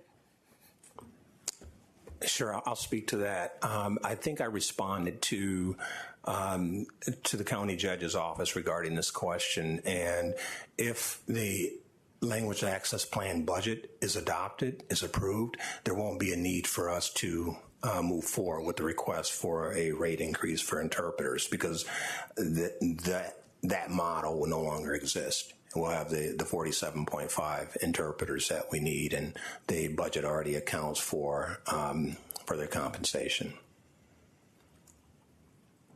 Thank you very much. I'll yield my time. All right, thank you. Precinct 1, you will now have 5 minutes for questions. Hi, Judge Payne, Director Woods. Thanks for being here. My name is Rita Ostrander with Precinct 1. You mentioned that the district court judges have kind of decided on a workable plan for the language access program, and I've been in communication with Director Woods a little bit about it, but could you kind of give a high-level overview of what exactly that looks like? Sure. So the language access plan, in addition to expanding the number of interpreters that are available, it also puts in place a coordinator for language access in the courts. So those, and also a data person to assist in order to track the data that we have to. The plan also includes an annual review of looking at the languages that are utilized and that may need to be provided.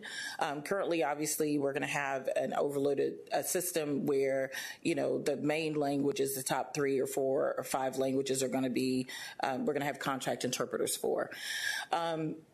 In addition to the data collection and the expansion, the plan also talks about noticing, giving public notice throughout the courthouse buildings or the court spaces in various languages. That was something that we've been, in addition to talking to the county, we've been talking to the Department of Justice, looking at the Department of Justice's plans as to what they have in there. And so that's an added element. It's just giving public notice about the availability of language access. So. And now I know that the rate increase is kind of independent, but if the rate were to remain the same, what do you foresee the impact being on the contract interpreters? Okay. Richard? My concern, and it's not just mine, I think it's shared across the state and even the country, is that due to competition, there are counties that are paying higher contract rates than we are. I know that I was recently told about an example of us losing an interpreter to the Houston Municipal Court because they pay a lot more than we do for contract interpreters. So the concern is that we might lose to competition. That's all I have. I'll allocate what remains of my time to Commissioner Briones. Okay. Precinct 2, you will now have 5 minutes. Good afternoon. My name is Matt Gary, and I'm a policy advisor for Commissioner Garcia. With an increase in funding for language access, how confident are you that you'll be able to hire and retain an adequate number of interpreters?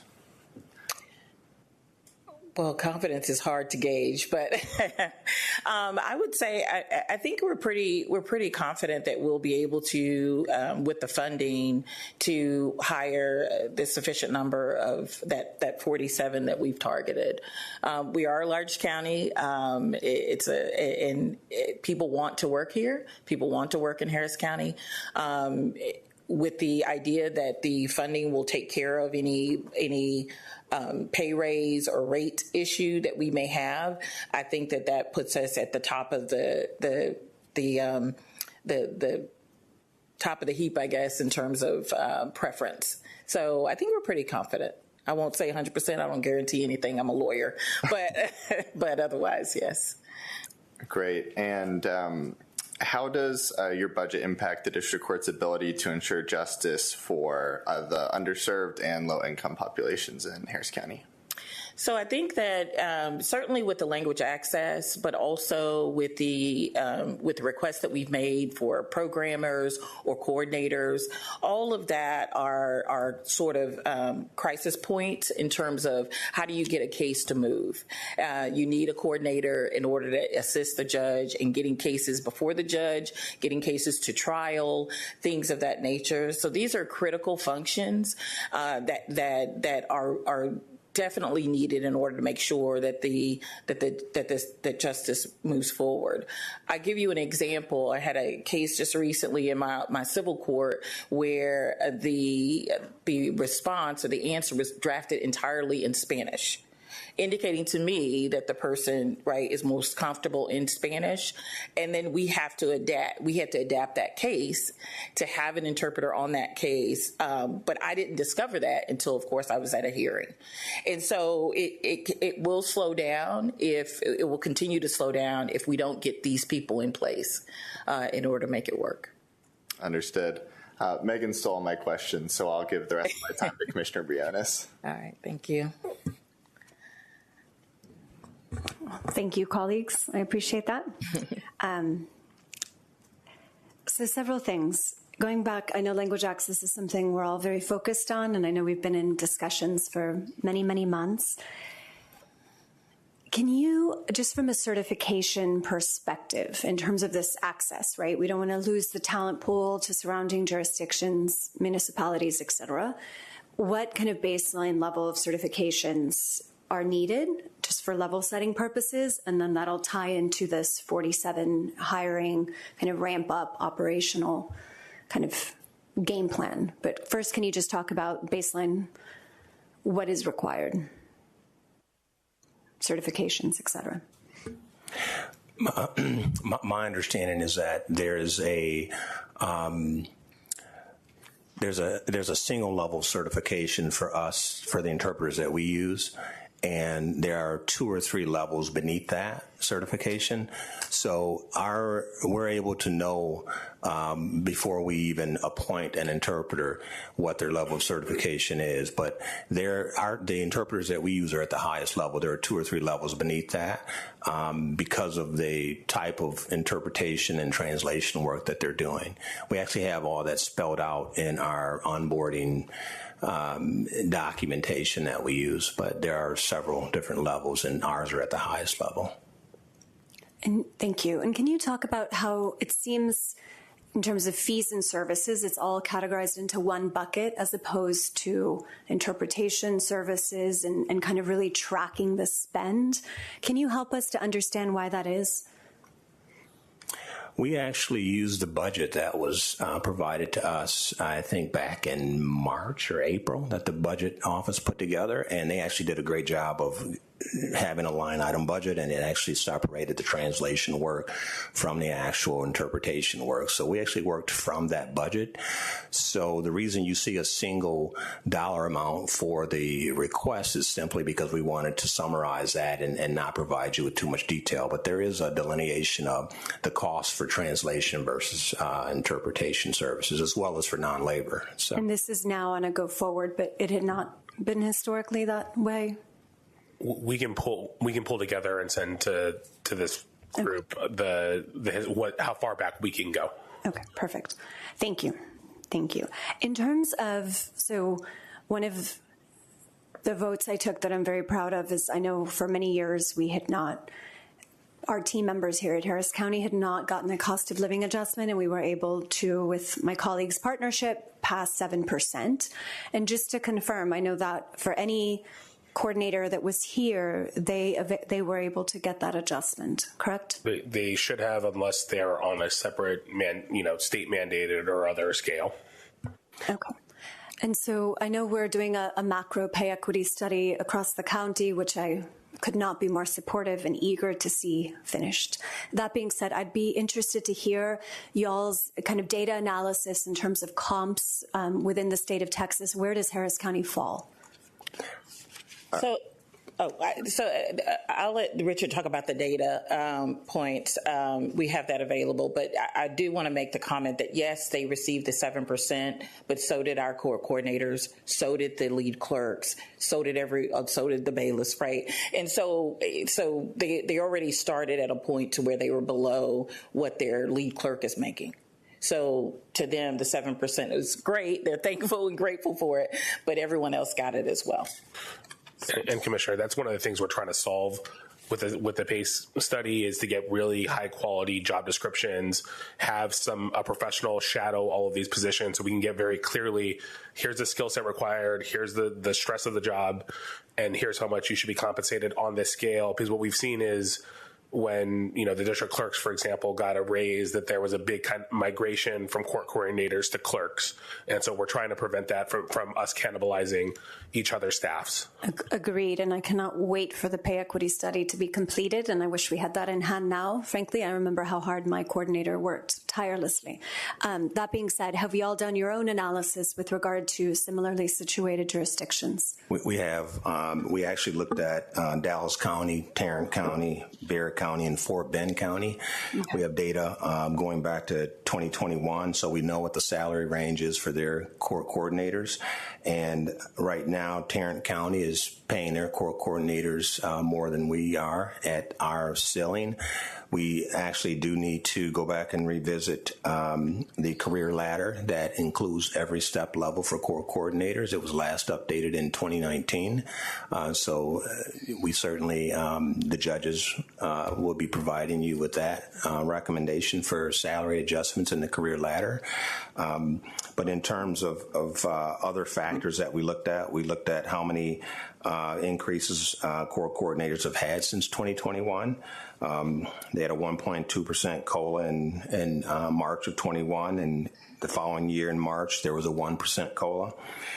In May of last year, everyone received a $500 retention increase if their salary was below a certain level, and then the 7% COLA that you just mentioned. Those were the only increases that the court coordinators have received since 2021. Really, this request, I think, needs to be categorized as a critical retention request. As Judge Payne alluded to, court coordinators are the right hand to the judge. They pretty much run traffic in the courtroom and make sure that everything is coordinated and things are working effectively. And to see turnover and have to reset, it's difficult for a judge. I want to give. Thank you. I want to give you a data point. So Harris County in 2021 started at 46,000. We were the lowest paid starting point for coordinators. The next was Bexar County at 51,000.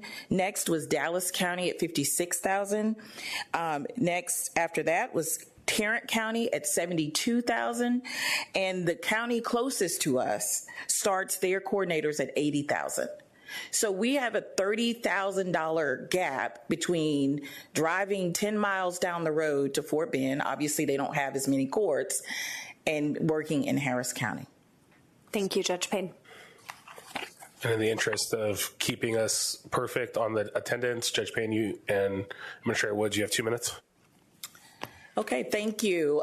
Once again, I want to end how I started, which is thanking the county, thanking all of the staff members that have worked with us over these years and getting us to where we need to go. We are all well aware of how desirous Houston is, Harris County is, that the population is continuing to grow. I think the reality is that means that justice is going to be needed at an increased level across all divisions. We are experiencing that. We are, 10 years ago, our dockets were half what they are now. We handle more cases than any other county in the state, and in a number of other states we handle more cases per judge. And so I think we have to acknowledge that. The last point I want to leave you with in terms of the need for the requests that we're making is that in the last study that was done, it said that Harris County, with 4.8 million people and growing, needs 30 more additional judicial officers. And so that's 10 for criminal. Even with consideration of the 6 associate judges and 6 new courts we have, they still say we need 10 new criminal courts, 10 for civil and 10 for family. There's no number for juvenile. They said that juvenile courts are right sized. So I want to just let you all know that we are not asking for anything that is fluff or fat. We're asking for things that are needed in order to correctly and appropriately and fairly fully serve the growing community in Harris County. And so we're gonna be having future discussions with you about obviously more courts and certainly more space for more courts. Thank you. Thank you, Judge Payne and Administrator Woods and the District Court offices. We will now hear from the Juvenile Probation Department. Thank you all.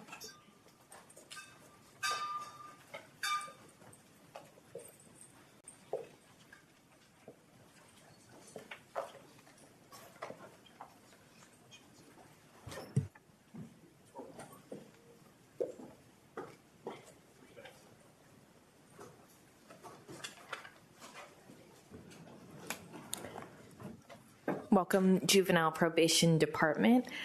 Director Gonzalez, you will have 3 minutes for an introductory statement. Each court office will then have 5 minutes for questions, and then you will have 2 minutes for a closing statement. So, Director, when you're ready. Thank you. Good afternoon. My name is Senator Gonzalez. I'm the Executive Director, Chief Juvenile Probation Officer for the Juvenile Probation Department. Harris County has become a leader in the transformation of juvenile justice over the past 5 years. Rather than try to redirect young people involved in the juvenile justice system through punitive approaches, we've shifted to practices based on restorative practices, ensuring that our youth take responsibility for their actions and understand the impact of these actions. However, and most importantly, it recognizes that juvenile justice involved young people need to be given an opportunity to redirect their lives and to discourage further justice system involvement. We need to encourage positive change by providing opportunities, resources, and support to all young people need to thrive. Our transformation efforts centered around 3 principles: reduce, improve, and reinvest. We've reduced the number of young people who go deep into our system by increasing the diversion practices. 2018, 18% of our referrals were diverted. 2023, over 40% of the referrals were diverted. We reduced admissions to detention by 57% by creating the detention screening instrument that more effectively identifies higher risk youth and minimizes implicit bias in the detention decision process. We reduced the number of youth removed from their homes as a disposition from over 700 in 2018 to about 200 in 2023. We've improved 2 of our existing residential facilities by making them more therapeutic instead of correctional, by repurposing a 3rd residential correctional facility into a community-based alternative to incarceration that provides our young people with education, vocational training, paid internships, support, and job placement with no additional funding. We reinvested our resources, thus creating a positive youth justice system. We also reinvested in our staff by using funds allocated to vacant positions to increase the salaries of those working directly with young people, positively impacting our recruitment and retention rate. Last but not least, Harris County has created a Juvenile Justice Community Reinvestment Fund that helps small community-based organizations in impacted communities build the capacity to serve and support those in the communities. I'll open it for questions. Each court office will now have 5 minutes for questions, beginning with Precinct 3. Our overall recidivism in Harris County is... Excuse me. My name is Roger Bridgewater. All right. Our overall recidivism for all of referrals is about 17%, which is pretty low. And now that's going to include all of those youth who are now being diverted and not going deeper into our system. Naturally, as you start to look at other populations like those who go to our facilities, then it starts to increase at that point. But overall, it's 17%. Okay. And I think I may have missed, you said you had 3 R's. One's reduce, one's reinvest, and what was the third? Improve. Okay. That's all. Thank you. Thank you. Precinct 4, you will now have 5 minutes. Hello. For the record, Gabby Lastris from Precinct 4. Can you talk a little bit about staff retention, any difficulties you've had in the past couple of years, and how you've adapted to that challenge and where you're at now? Sure.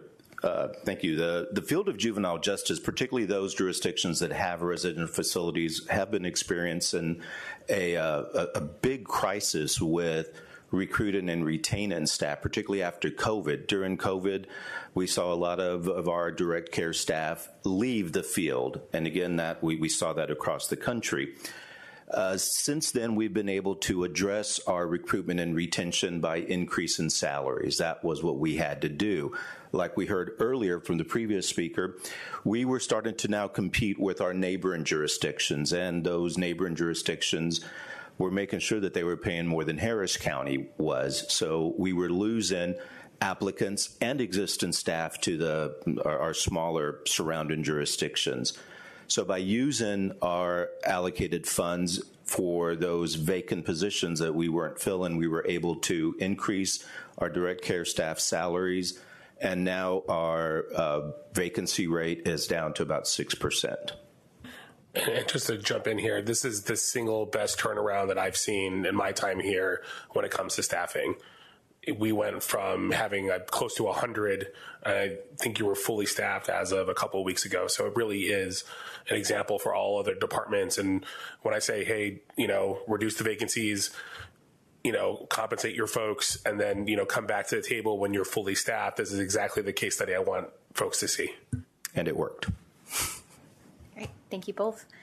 If you can tell us a little bit about grants, philanthropy, kind of non-general fund funding that you currently leverage, and any other opportunities you want to go after. Sure. Right now we're with our Opportunity Center, which is the community-based program in which we took a residential facility and repurposed it into a community-based program providing alternatives to incarceration. We've been able to really leverage the community and some funding, some private funding from local companies to do that. And again, we were able to do this with no additional county funding. What we're starting to do now, although Texas is not a participating state in with the Office of Juvenile Justice and Delinquency Prevention, they've just opened grants to non-participating states. And so we've been very involved with them and applying for those federal funds. We've also applied for state funding through TJJD, and they have competitive grants. And through that, we've been able to get funding for some of our beds at the Quest program, which allows other jurisdictions to send some of their adjudicated kids to our facility, keeping them closer to home, so they're coming from this general region. And we've also had a grant from TJJD to operate the Opportunity Center. So we continue to look for those funding opportunities through state and federal grants, and we know that we need to start looking at other funding sources as well. Thank you. Was that all my time? You actually have an additional 1 minute and 30 seconds due to an error on the timer. If you can tell us a little bit about the teacher salaries for the schools, and I know that's part of the proposed budget, but how that works in terms of funding from the county and the state. Absolutely. Our department is unique in that we actually operate our own charter school. So we have two education programs, the charter school, which is the Excel Academy Charter School. Then we also operate the Juvenile Justice Alternative Education Program. So we are one of those few departments that actually have teachers. 2019, we completed a teacher salary study with the local school districts and other charter schools. And what we found is that our teachers, there was a gap between the average starting salary between those districts and our teachers of $15,000. With our charter school, our revenue is based on our student population. As we started our transformation efforts, like I mentioned earlier, you saw that our population in our facilities decreased significantly. For a charter school, that meant that our revenue decreased significantly. And so knowing that we have to give our teachers, or we have to increase our teachers' salary if we want to recruit and retain really good teachers, and that's what our kids need because of their educational deficits, we would have to pay more competitive salaries. Again, the education division did not have the money to do that, so we used probation funds. This current fiscal year to increase our teachers' salaries by up between $2,000 and $5,000, depending on their education, on their experience. That still leaves us lower than what we need to be in order to be able to recruit and retain quality teachers. So that's why we're asking for funds to be able to narrow that gap even more by up to another $5,000. You're welcome. Thank you, Precinct 4. County Judge's Office, you will now have 5 minutes. Hi, for the record, I'm Fernanda Marrero He, Senior Policy Advisor for Judge Hidalgo. Thank you, Director Gonzalez, and in the audience I see Dr. McGill, Dr. Sheldon, and Director Moreno. So thank you all for your leadership in juvenile justice, and also all the HCJPD staff who are not in the room, but I acknowledge also deserve a lot of recognition. Thank you. Director Gonzalez, I realize you only have 3 minutes, but I want to give you some more time to walk us through your service enhancement requests. And Gabby, thank you for bringing up teacher salaries. But if there's other requests you will also want to highlight today, I want to give you that chance. Absolutely. So the request for the full-time youth development officers, and they are our direct care staff in our facilities, is based on maintaining a staffing pattern that meets the state requirements for the staff to resident ratio of 12-1. Best practice is following PREA, which is the Prison Rape Elimination Act, with the ratio of 8-1, which is what we're striving for. We have seen a steady increase in our detention population post-COVID, so the request is based on that trend. Without these positions and with the projected detention population increase, we'll have to continue to use our current practice of using mandatory stayover or overtime to be able to meet the minimum ratio standard. Also, as far as the detention center goes, our department used to contract with the Harris County Psychiatric Center to operate a 21-bed subacute unit to treat residents assessed with serious mental health needs. The average daily population in that unit was 12 to 15 juveniles. HCPC determined that they could not adequately meet the needs of these young people in a hospital setting, and so the contract was terminated. As a result, we've created an in-house mental health stabilization unit in our detention center, which increased our average daily population to 12 to 15 youth. And because of the nature of this unit, we are looking at a smaller ratio and that it be staffed with specially trained youth development officers. With the youth village, there are housing units that would historically house our girls. These units have been in renovation since before COVID, and they're now near completion. So currently our girls are in a unit that typically houses boys, which limits the number of boys that we can send to the youth village. Once the girls can move into the renovated units, then we'll need additional staff to meet the actual capacity of the facility. Without these additional positions, we'll be limited in the numbers that we can serve, which would result in youth staying longer in detention, waiting for a bed to come open, or your youth being sent to a placement outside of Harris County.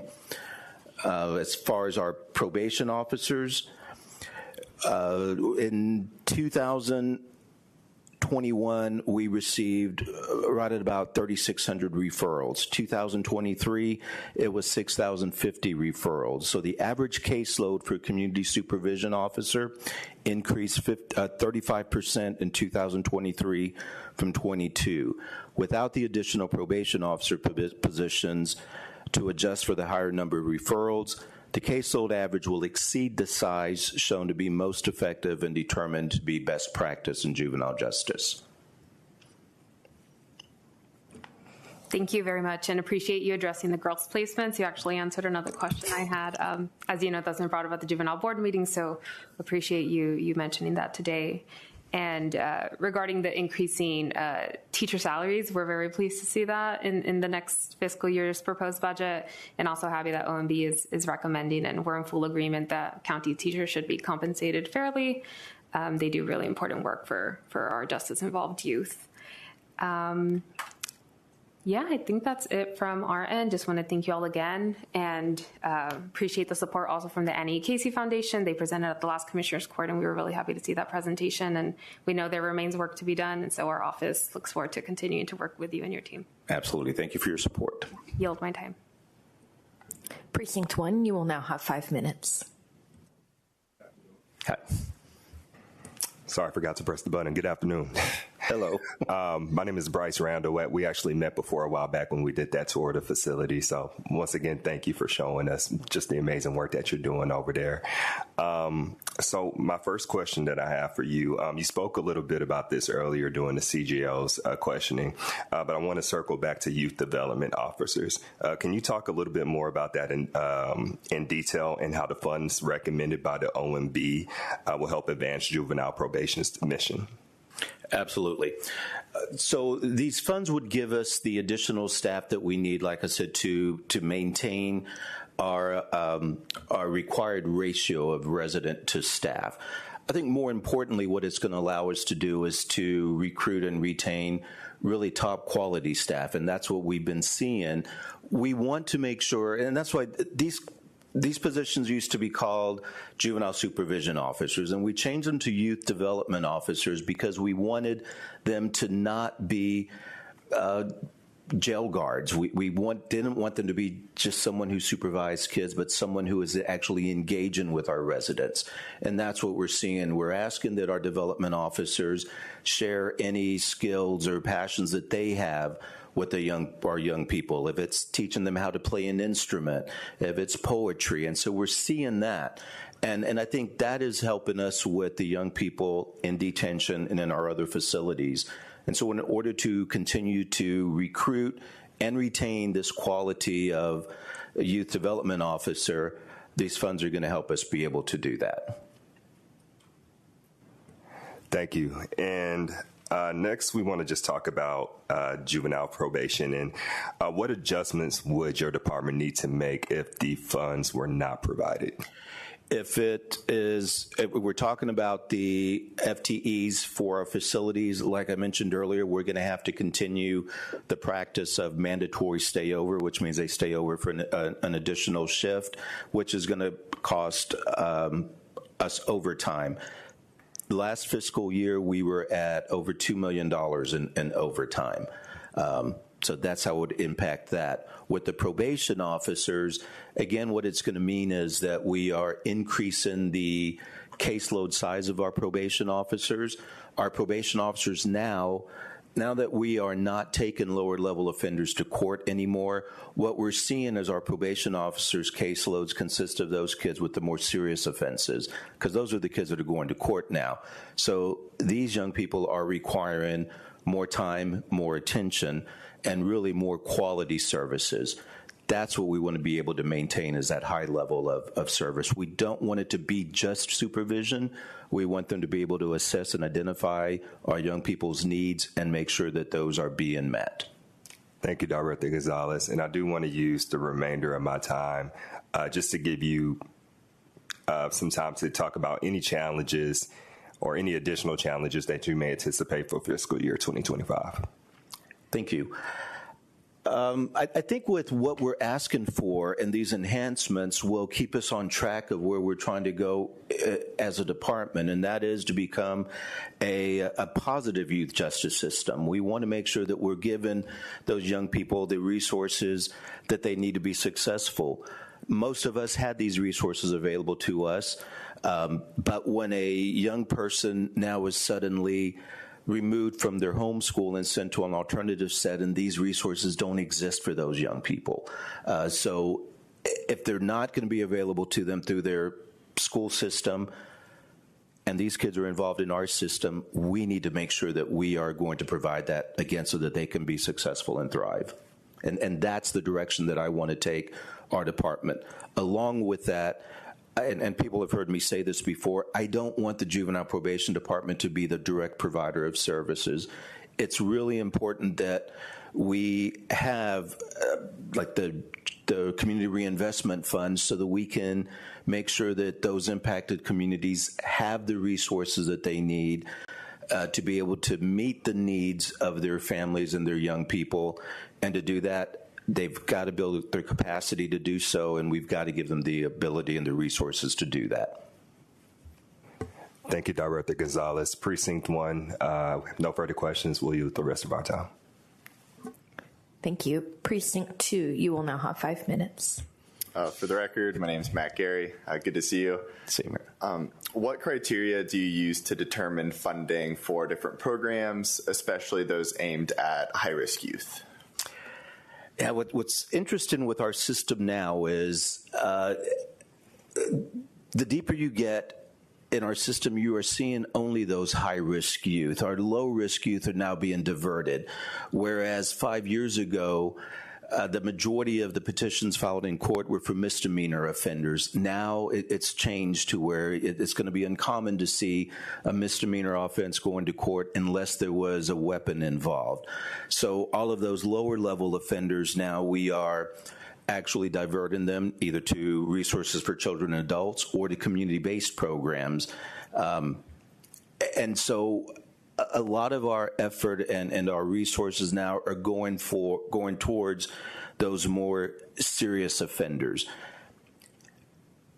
And when you get to know these serious offenders, you'll see that they are really no different than those low-level offenders, and they need the same things that all kids need.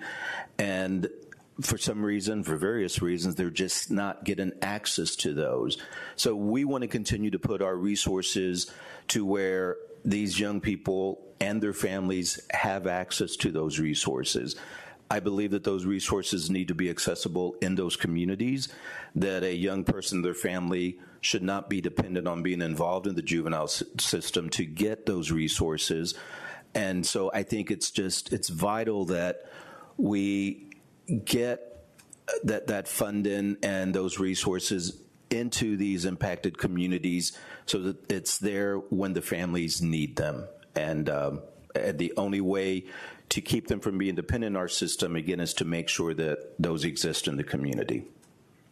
And so speaking of diversion, how does your budget reflect the need to divert youth from further engagement with the justice system?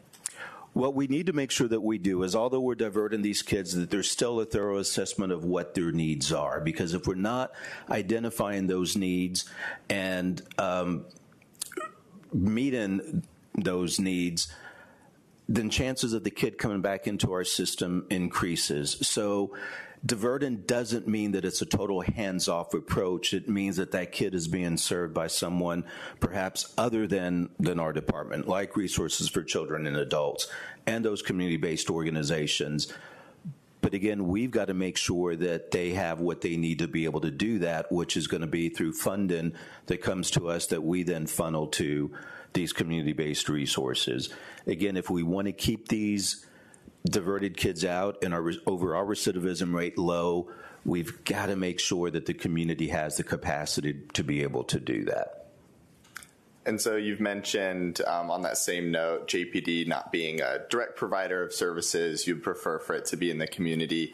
What role does your budget play in your ability to engage with community-based providers? I know we have the reinvestment fund, but is there anything in addition to that? Yes, definitely. Identifying those existing resources in those communities and contracting with those organizations so that they can directly provide those services for our young people.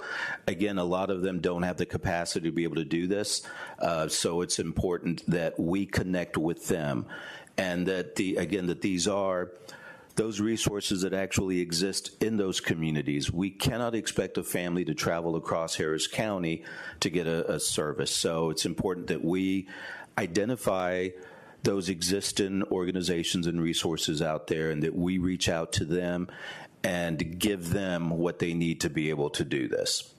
Yeah, absolutely. And please let us know what we can do to help. My chapel, for example, has been a great provider in Pasadena. We're trying to expand them out into Baytown. So thank you so much for that and for all the work you do. And thank you for bringing that up, because with the reinvestment fund, what our hope to do is to ultimately get those small community-based organizations like My Chapel to build their capacity so that we can contract directly with them, and then it opens the reinvestment funds for yet another small organization and help them build their capacity, and then just continue doing that. Yeah, thank you. Thank you. Precinct 3, you have 4 minutes and 20 seconds remaining for any additional questions. I don't have any additional questions. Thank you. Precinct 4, you have no remaining time. County Judge's Office, you have 48 seconds remaining for any additional questions. No further questions. Thank you. Precinct 1, you have 12 seconds remaining for any additional questions. No further questions for Precinct 1. Precinct 2, you have 13 seconds remaining for any additional questions. We're set. Thank you. Thank you. Director Gonzalez, you now have 2 minutes for closing remarks. All right. Thank you for the opportunity to present our proposed enhancements. The Harris County Juvenile Probation Department is constantly working on expanding programming, improving policy, and strengthening practice and building partnerships. We're confident that with our continued reform efforts, Harris County will be a model of positive youth justice, using evidence-based and best practices to provide justice-involved young people with the opportunities they need to change, thrive, and to be successful. Thank you all. Thank you. Appreciate it very much. Thank you. Thank you to the Juvenile Probation Department. We will now take a break for lunch and return at 2 p.m. for the Institute of Forensic Sciences. Good afternoon, court offices. We welcome you to the afternoon session of day 1 of our budget hearings. We will now begin with the Institute of Forensic Sciences. Ms. Prine, you will have 3 minutes for an introductory remarks. Each court office will then have 5 minutes for questions. And then Ms. Prine, you will have 2 minutes for closing remarks. And when you're ready. Good afternoon. My name is Julie Prine. I'm the Chief of Staff and Chief Operating Officer for the Institute of Forensic Sciences, and I'm here with Wendy Welch, who is our new budget manager. I know that, I know that each of your offices received a copy of our annual report, which is very thorough, all sorts of statistics in it, but I did want to point out just a few things briefly to you.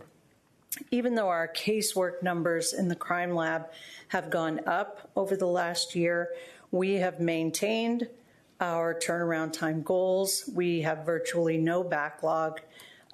Just a few things to point out specifically for our drug chemistry cases, for those in jail who are awaiting our analysis, we are turning those cases around within 10 days.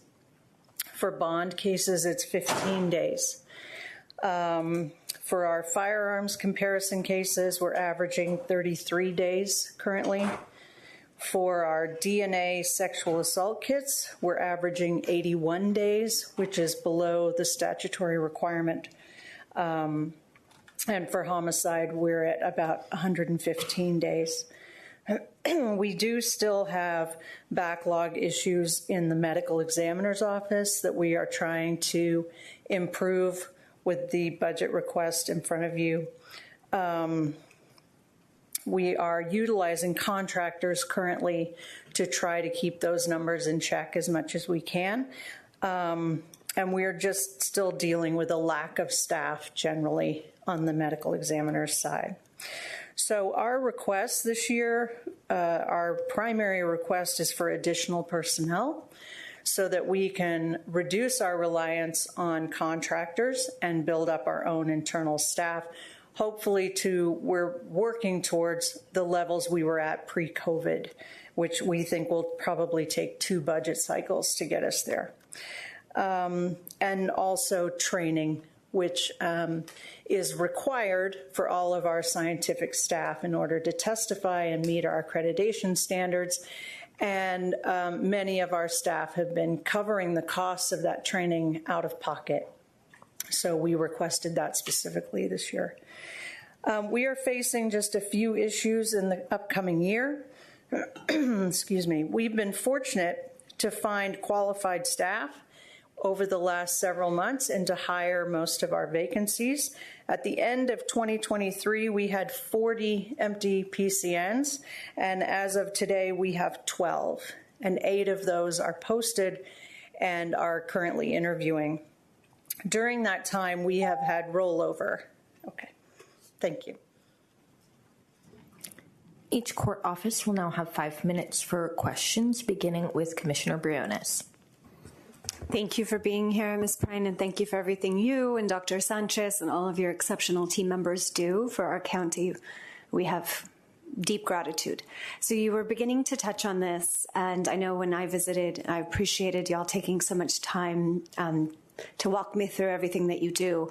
With regard to hiring, I know we talked a lot about the hiring challenges and then hence the reliance on the contract labor. Mm-hmm. So if this funding is approved, what kind of recruiting strategies? I know we talked about some when I visited, but which ones have you found most effective, and how confident are we that we can hire up to really continue driving the progress? Well, we primarily are missing pieces in our medical examiner's office, and they're kind of at both ends of the spectrum. We have a need for entry-level staff in our investigations unit to provide transport for decedents. Right now, we have a contractor supplementing that. We'd like to phase them out, bring up our staff levels back to where they were a few years ago, so that we don't need a contractor for that anymore. On the other end, we have the assistant medical examiners, which is an extraordinarily hard position to fill. And what we have found over the last couple of years is we do much better growing our own, becoming our own farm system with the fellows that we bring in for a year. So to be a forensic pathologist, you have to do a fellowship. And we have increased our scrutiny, if you will, of our fellows, and we have just been offering them a position as soon as we can. And so last year we had 2 fellows, both were excellent. They both accepted positions with us. They just started at the beginning of August as assistant medical examiners.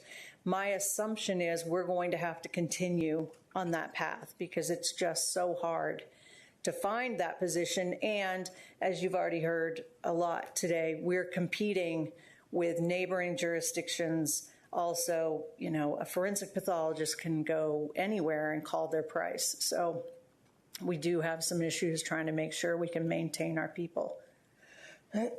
Thank you. Speaking of other jurisdictions, in terms of standardization, specifically here with Houston and the county, can you talk through any sort of standardization of practices or protocols that you think would help drive further efficiency and effectiveness in the operations at IFS? I'm not quite sure I understand.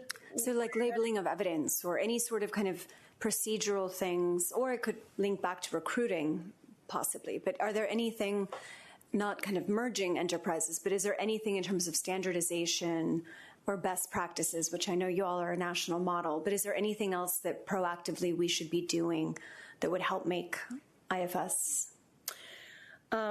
Well, we are currently, one of the biggest projects we have right now is we're currently moving our DNA lab and expanding it. Right now, we focus on sexual assaults, homicides, and robberies. We can't do as much property DNA as we would like to. And we are moving the lab into our primary facility and expanding it so that we can do more property DNA. We believe that that is going to be an investment that will be worthwhile in the long run and will help us provide more information to law enforcement, more information to try to figure out who is committing certain crimes. Right now, we're just not able to do that because of our space limitations, primarily. Other than that, we have several accreditation standards that we have to meet, as do any other lab across the country. And so we have an entire unit dedicated to quality management to help us maintain those accreditations, make sure that we are as unbiased as humanly possible when we're testing evidence, things like that. And I know we're about to run out of time, but I remember when I visited, there had been this machine that you all needed that would help expedite kind of initial review of the decedents. And my understanding is we have that machine. Yes. Are there other items that could help further create more effectiveness at IFS? Yes, so we did implement a CT scanning machine. We have begun training and validating that machine to assist the pathologists. The other thing that we are moving forward with is an updated case management system, which will share information between our medical examiner and crime lab, and will hopefully give our stakeholders the opportunity to just come in and pull the information they need. They're not waiting for us to send it, and they can proactively come and find it on their own. So we believe that also will be an assistance to our stakeholders. Excellent. Thank you, Ms. Prime. Sure. County Judge's Office, you will now have 5 minutes. Hi, I'm Megan Delorto, a policy advisor with the County Judge's Office. I know you touched on your priorities a little bit already, but I'd love to start by just if there's anything you'd like to add, just opening it up for you to walk us through the service enhancement requests that you consider highest priority. Our highest priority would be the personnel that we requested for the medical examiner's office. Again, right now we're paying contractors to supplement our decedent transport. This is an opportunity for us to phase out the contractor and bring up our own staff, primarily because the contractor doesn't provide all of the services that our internal staff members would. They also are restricted on where they can do transport. So they only serve hospitals. They can't go to scenes. They can't go to motor vehicle crashes, any of that. So it would be helpful if we could build up that staffing so we could sort of phase out the contractors so we could get more bang for our buck, if you will. The training is also very important to us. The other thing we requested was, currently we have ARPA funding, which has run out, and we are now using general fund for those for the pathology contractors and also for decedent transport. We had requested a continuation of some of that funding so that, again, we can try to balance that out. So that would also be important. Thank you. And we spoke about this a little bit leading up to this, but I would love if you could detail any existing backlog issues that you're experiencing at your department or anywhere else in the system that impact your operations. Our crime lab has no backlog to speak of right now. We are meeting all of our turnaround time goals, all of our accreditation standards. Where we are struggling right now is on the medical examiner side. So currently, we're averaging about 320 full autopsies a month, about 140 partial autopsies a month on top of that. So we have a high caseload right now. We have 16 assistant medical examiners. To be fully staffed, we need 20. So those 16 are covering for the 4. And as I said, 2 of that 16 just started a few weeks ago. So our reports, our autopsy reports are at about 82% of them are getting done in 90 days.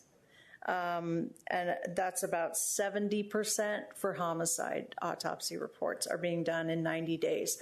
Our goal would be to have 90% completed in that time period. So we need additional staffing, and we need to rely on those contractors a little longer to make sure we can get those turned around as quickly as we need to. Thank you very much. If I may donate my remaining time to Commissioner Briones. Precinct 1, you will now have 5 minutes for questions. Good afternoon. For the record, my name is Bryce Randall. I'm an advisor at Commissioner Ellis's office. You already answered one of my questions, which was related to what was the highest priority enhancement request that will impact your ability to meet your goals for fiscal year 25. You did talk about how these contractors are limited in their scope of service. So thank you for answering that. I did want to go ahead and move on to labor cost. So can you tell us a little bit about how prior investments in labor costs and resources have helped your department increase retention and process evidence? I can tell you that our retention is much better now since the across the board 7% was given to all of our staff. We still are suffering from the same issues of people finding higher pay for less casework. So we are still struggling with that, but as I said, we've been able to hire more in the last several months. That has led to an issue that we will face next year that we're working with OMB on, which is that our labor budget, as it is now, is not going to cover the people we have working right now, and that's without hiring any of the last remaining vacancies. But we are confident that we can work through that with OMB and continue to hire our people, because we are far more effective the more people we have. Just quickly on that note, of our office, the administrative staff is 30 people, and that's out of 298. Is that right? 298, I think. So everyone else is part of the medical examiner or the crime lab. We don't have a lot of people sort of administering. And if I could elaborate on that one, this is something that we've worked very closely together. IFS was never funded to be able to support all their positions. So when we did the reconciliation, we kept some additional positions in IFS knowing that we would need them for the accreditation annually. So similar to what we just discussed in juvenile probation, once they're at that level, at that staffing level for consistent time, we will likely be recommending a supplemental. We just want to see it for a few more pay periods, but they have done some amazing work closing those gaps on the number of vacancies. Thank you so much. And I will go ahead and reserve, well, actually not reserve, but I will allocate the remainder of our time to Precinct 4. Precinct 2, you now have 5 minutes for questions. Good afternoon. Matt Gary, Policy Advisor for Commissioner Garcia. Thanks for being here today, Julie. How flexible is your budget in accommodating changes or unexpected demands? Are there any areas where you may have a little bit more flexibility to move things around? The only flexibility we've found this year, and certainly we had some unexpected costs with the hurricane and other things that have happened, and we've had some caseload months this year that we weren't expecting, where things just, I don't know, people were hot and mad or whatever, right? So we ended up with a lot more decedents than we had planned on. We do have some grant funding that we have utilized in the crime lab side that has reduced our need for general fund there. So we were able to kind of shift that funding. And we've been able to use some of our non-labor funding for labor as well. So we have sort of move things around as needed. We would prefer not to kind of fly by the seat of our pants on that, but we've had some grant funding that's helped us with that.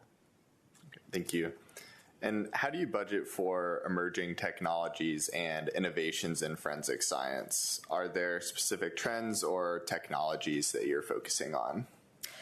There are. So, as I said, we're accredited by several different bodies, and there are national commissions that will have trainings every year, and they tend to be on the forefront of that and tell us this is coming. You know, this we will be able to validate this. You can move into this area. So we know far enough in advance, and we've put a lot of that equipment on our CIP request so that we know 4 years from now we're going to update this equipment to new technologies. Other than that, the case management system that I mentioned, we're hoping to leverage better technology than what we have, which would not be hard to do given the case management system we have. So that as well, we just try to plan forward for that. Great. Thank you so much. I'll give the rest of my time to Precinct 4. Precinct 3, you will now have 5 minutes for questions. Hi, August Williams with Precinct 3. First, I'd like to run through your ISO 9001 certification. If we don't fund these requests, is that at risk of losing that certification? If our expanded CLS is not funded for the recurring audits that are performed, the costs for certifying, the costs for, those basic costs, that will be hard for us to maintain. But actually meeting the threshold for 9001, that is built into all of our daily operations, everything we do. As I mentioned, we have an entire team of quality management people who make sure that we're on top of things like that. So I'm not worried about us not meeting the requirements, but if our funding were not available to meet their higher demands for certification costs, then that could become a problem for us. All right, thank you so much. I know that's a really important one for IFS in particular. Mm-hmm. Next is in recruitment. I know previously y'all had a process of cross-training for the crime lab. Are you still working on cross-training for toxicology and trace or et cetera? We have some cross-training. It's specific to job titles and background, things like that. What we have found, though, is that if the toxicology caseload goes up, so does the drug chemistry caseload. And so they're busy doing the work we actually hired them to do. It's hard for them to shift over to provide support to a different division. So the short answer is yes, we have been steadily cross-training where we can, but it's different when it comes time, hey, I need more people over here, well, they have a high caseload as well. And so suddenly you have sort of an administrative issue of how do you maneuver all of that. Okay. In terms of recruitment, are y'all working with any of the universities around here, medical schools, to kind of create a pathway? Yes, that's a great question. So we have a relationship with both Baylor and UT Houston McGovern. They send us medical students who do rotations at our office to hopefully get them hooked on forensic pathology. Over the last 2 years, we've also set up over the summer a program for first-year med students who still have a summer. After their first year, they don't. But during their first year, we will bring them in for a week and just kind of show them what we do and hopefully get them more interested. And it has yielded some results. So we had some first-year students 2 years ago who are now coming back as part of their rotation in their fourth year. And at least some of those have said they would like to come back as a fellow and continue working for us. So as I mentioned to Commissioner Briones, I feel like our farm system internal, at least for the assistant medical examiners, is a much better tool for recruitment than trying to go out and convince someone to leave a position where they are, where their family is, and come and work for us instead. Definitely start them young in public service. My last one is, in the last few years, we've had a few mass casualty events. Are y'all staffed and ready to handle another mass casualty event should it happen? We are. The facility is capable of taking on mass casualties. We also have someone who is an emergency manager within our department who works closely with the emergency management for Harris County, as well as the state and the regional SETRAC, which I don't know what that stands for. But so we also have tabletop exercises often, and every time there's a new emergency like the hurricane, we learn more, and we have a COOP plan that we keep updating as time goes on. Outstanding. Thank you so much. I'd like to give the rest of my time to Commissioner Briones. Commissioner Briones, you will now have 6 minutes and 50 seconds for remaining questions. Thank you, colleagues, first of all. I appreciate that. So really quickly, another question on the recruiting. I love the talent pipeline with our med school fellowship program. I'm so happy that we're getting great folks to come work with Harris County. I know when we met last, Ms. Prine, we talked about how for the medical examiners in particular, that you thought it would be advantageous if we were more proactive about helping recruit internationally with visa. And I know we facilitated an introduction with the county attorney's office. Have we been taking a more proactive approach? And if not, do you think that would still be helpful?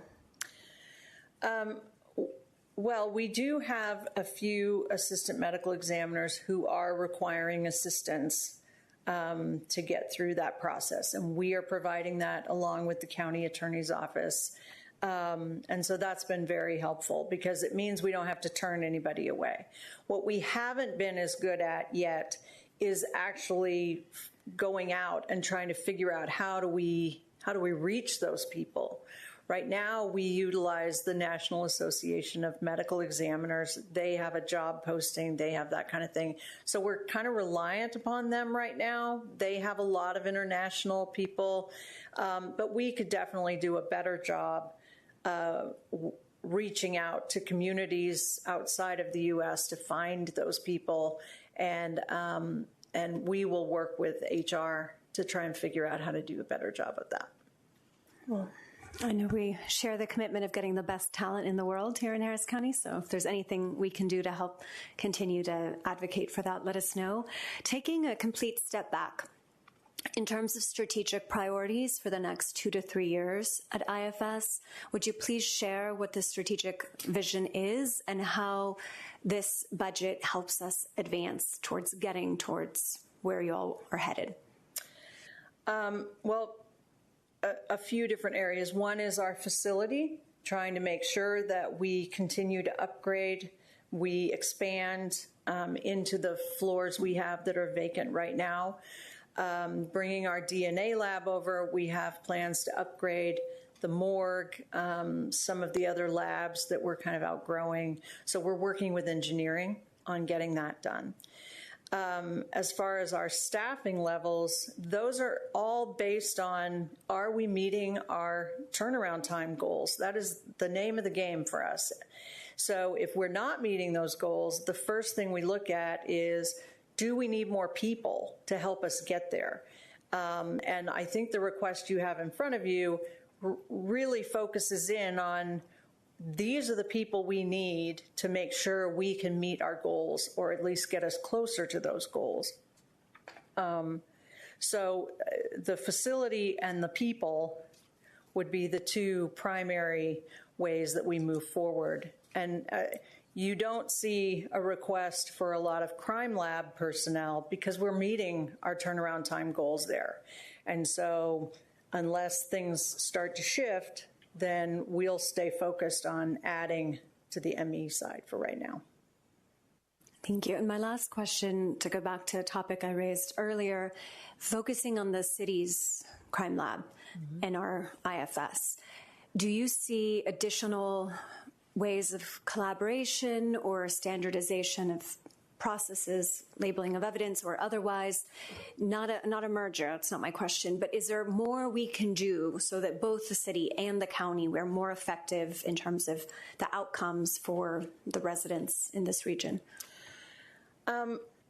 Well, we have said that we are available to assist with Houston's backlog if they so choose to utilize us. And HPD has come to us with cases that are an emergency that they've been given a deadline from Houston of, we'll get that in a year because of their backlog, and they can't wait that long. We have accepted those cases. What we're trying not to do is just open that floodgate. We don't have the staffing right now to cover that. We don't have the capacity to add that kind of caseload. We could work with Houston to accept some of their cases if they have a need to get those done faster. We have not actually had any communication with Houston about being there to assist them.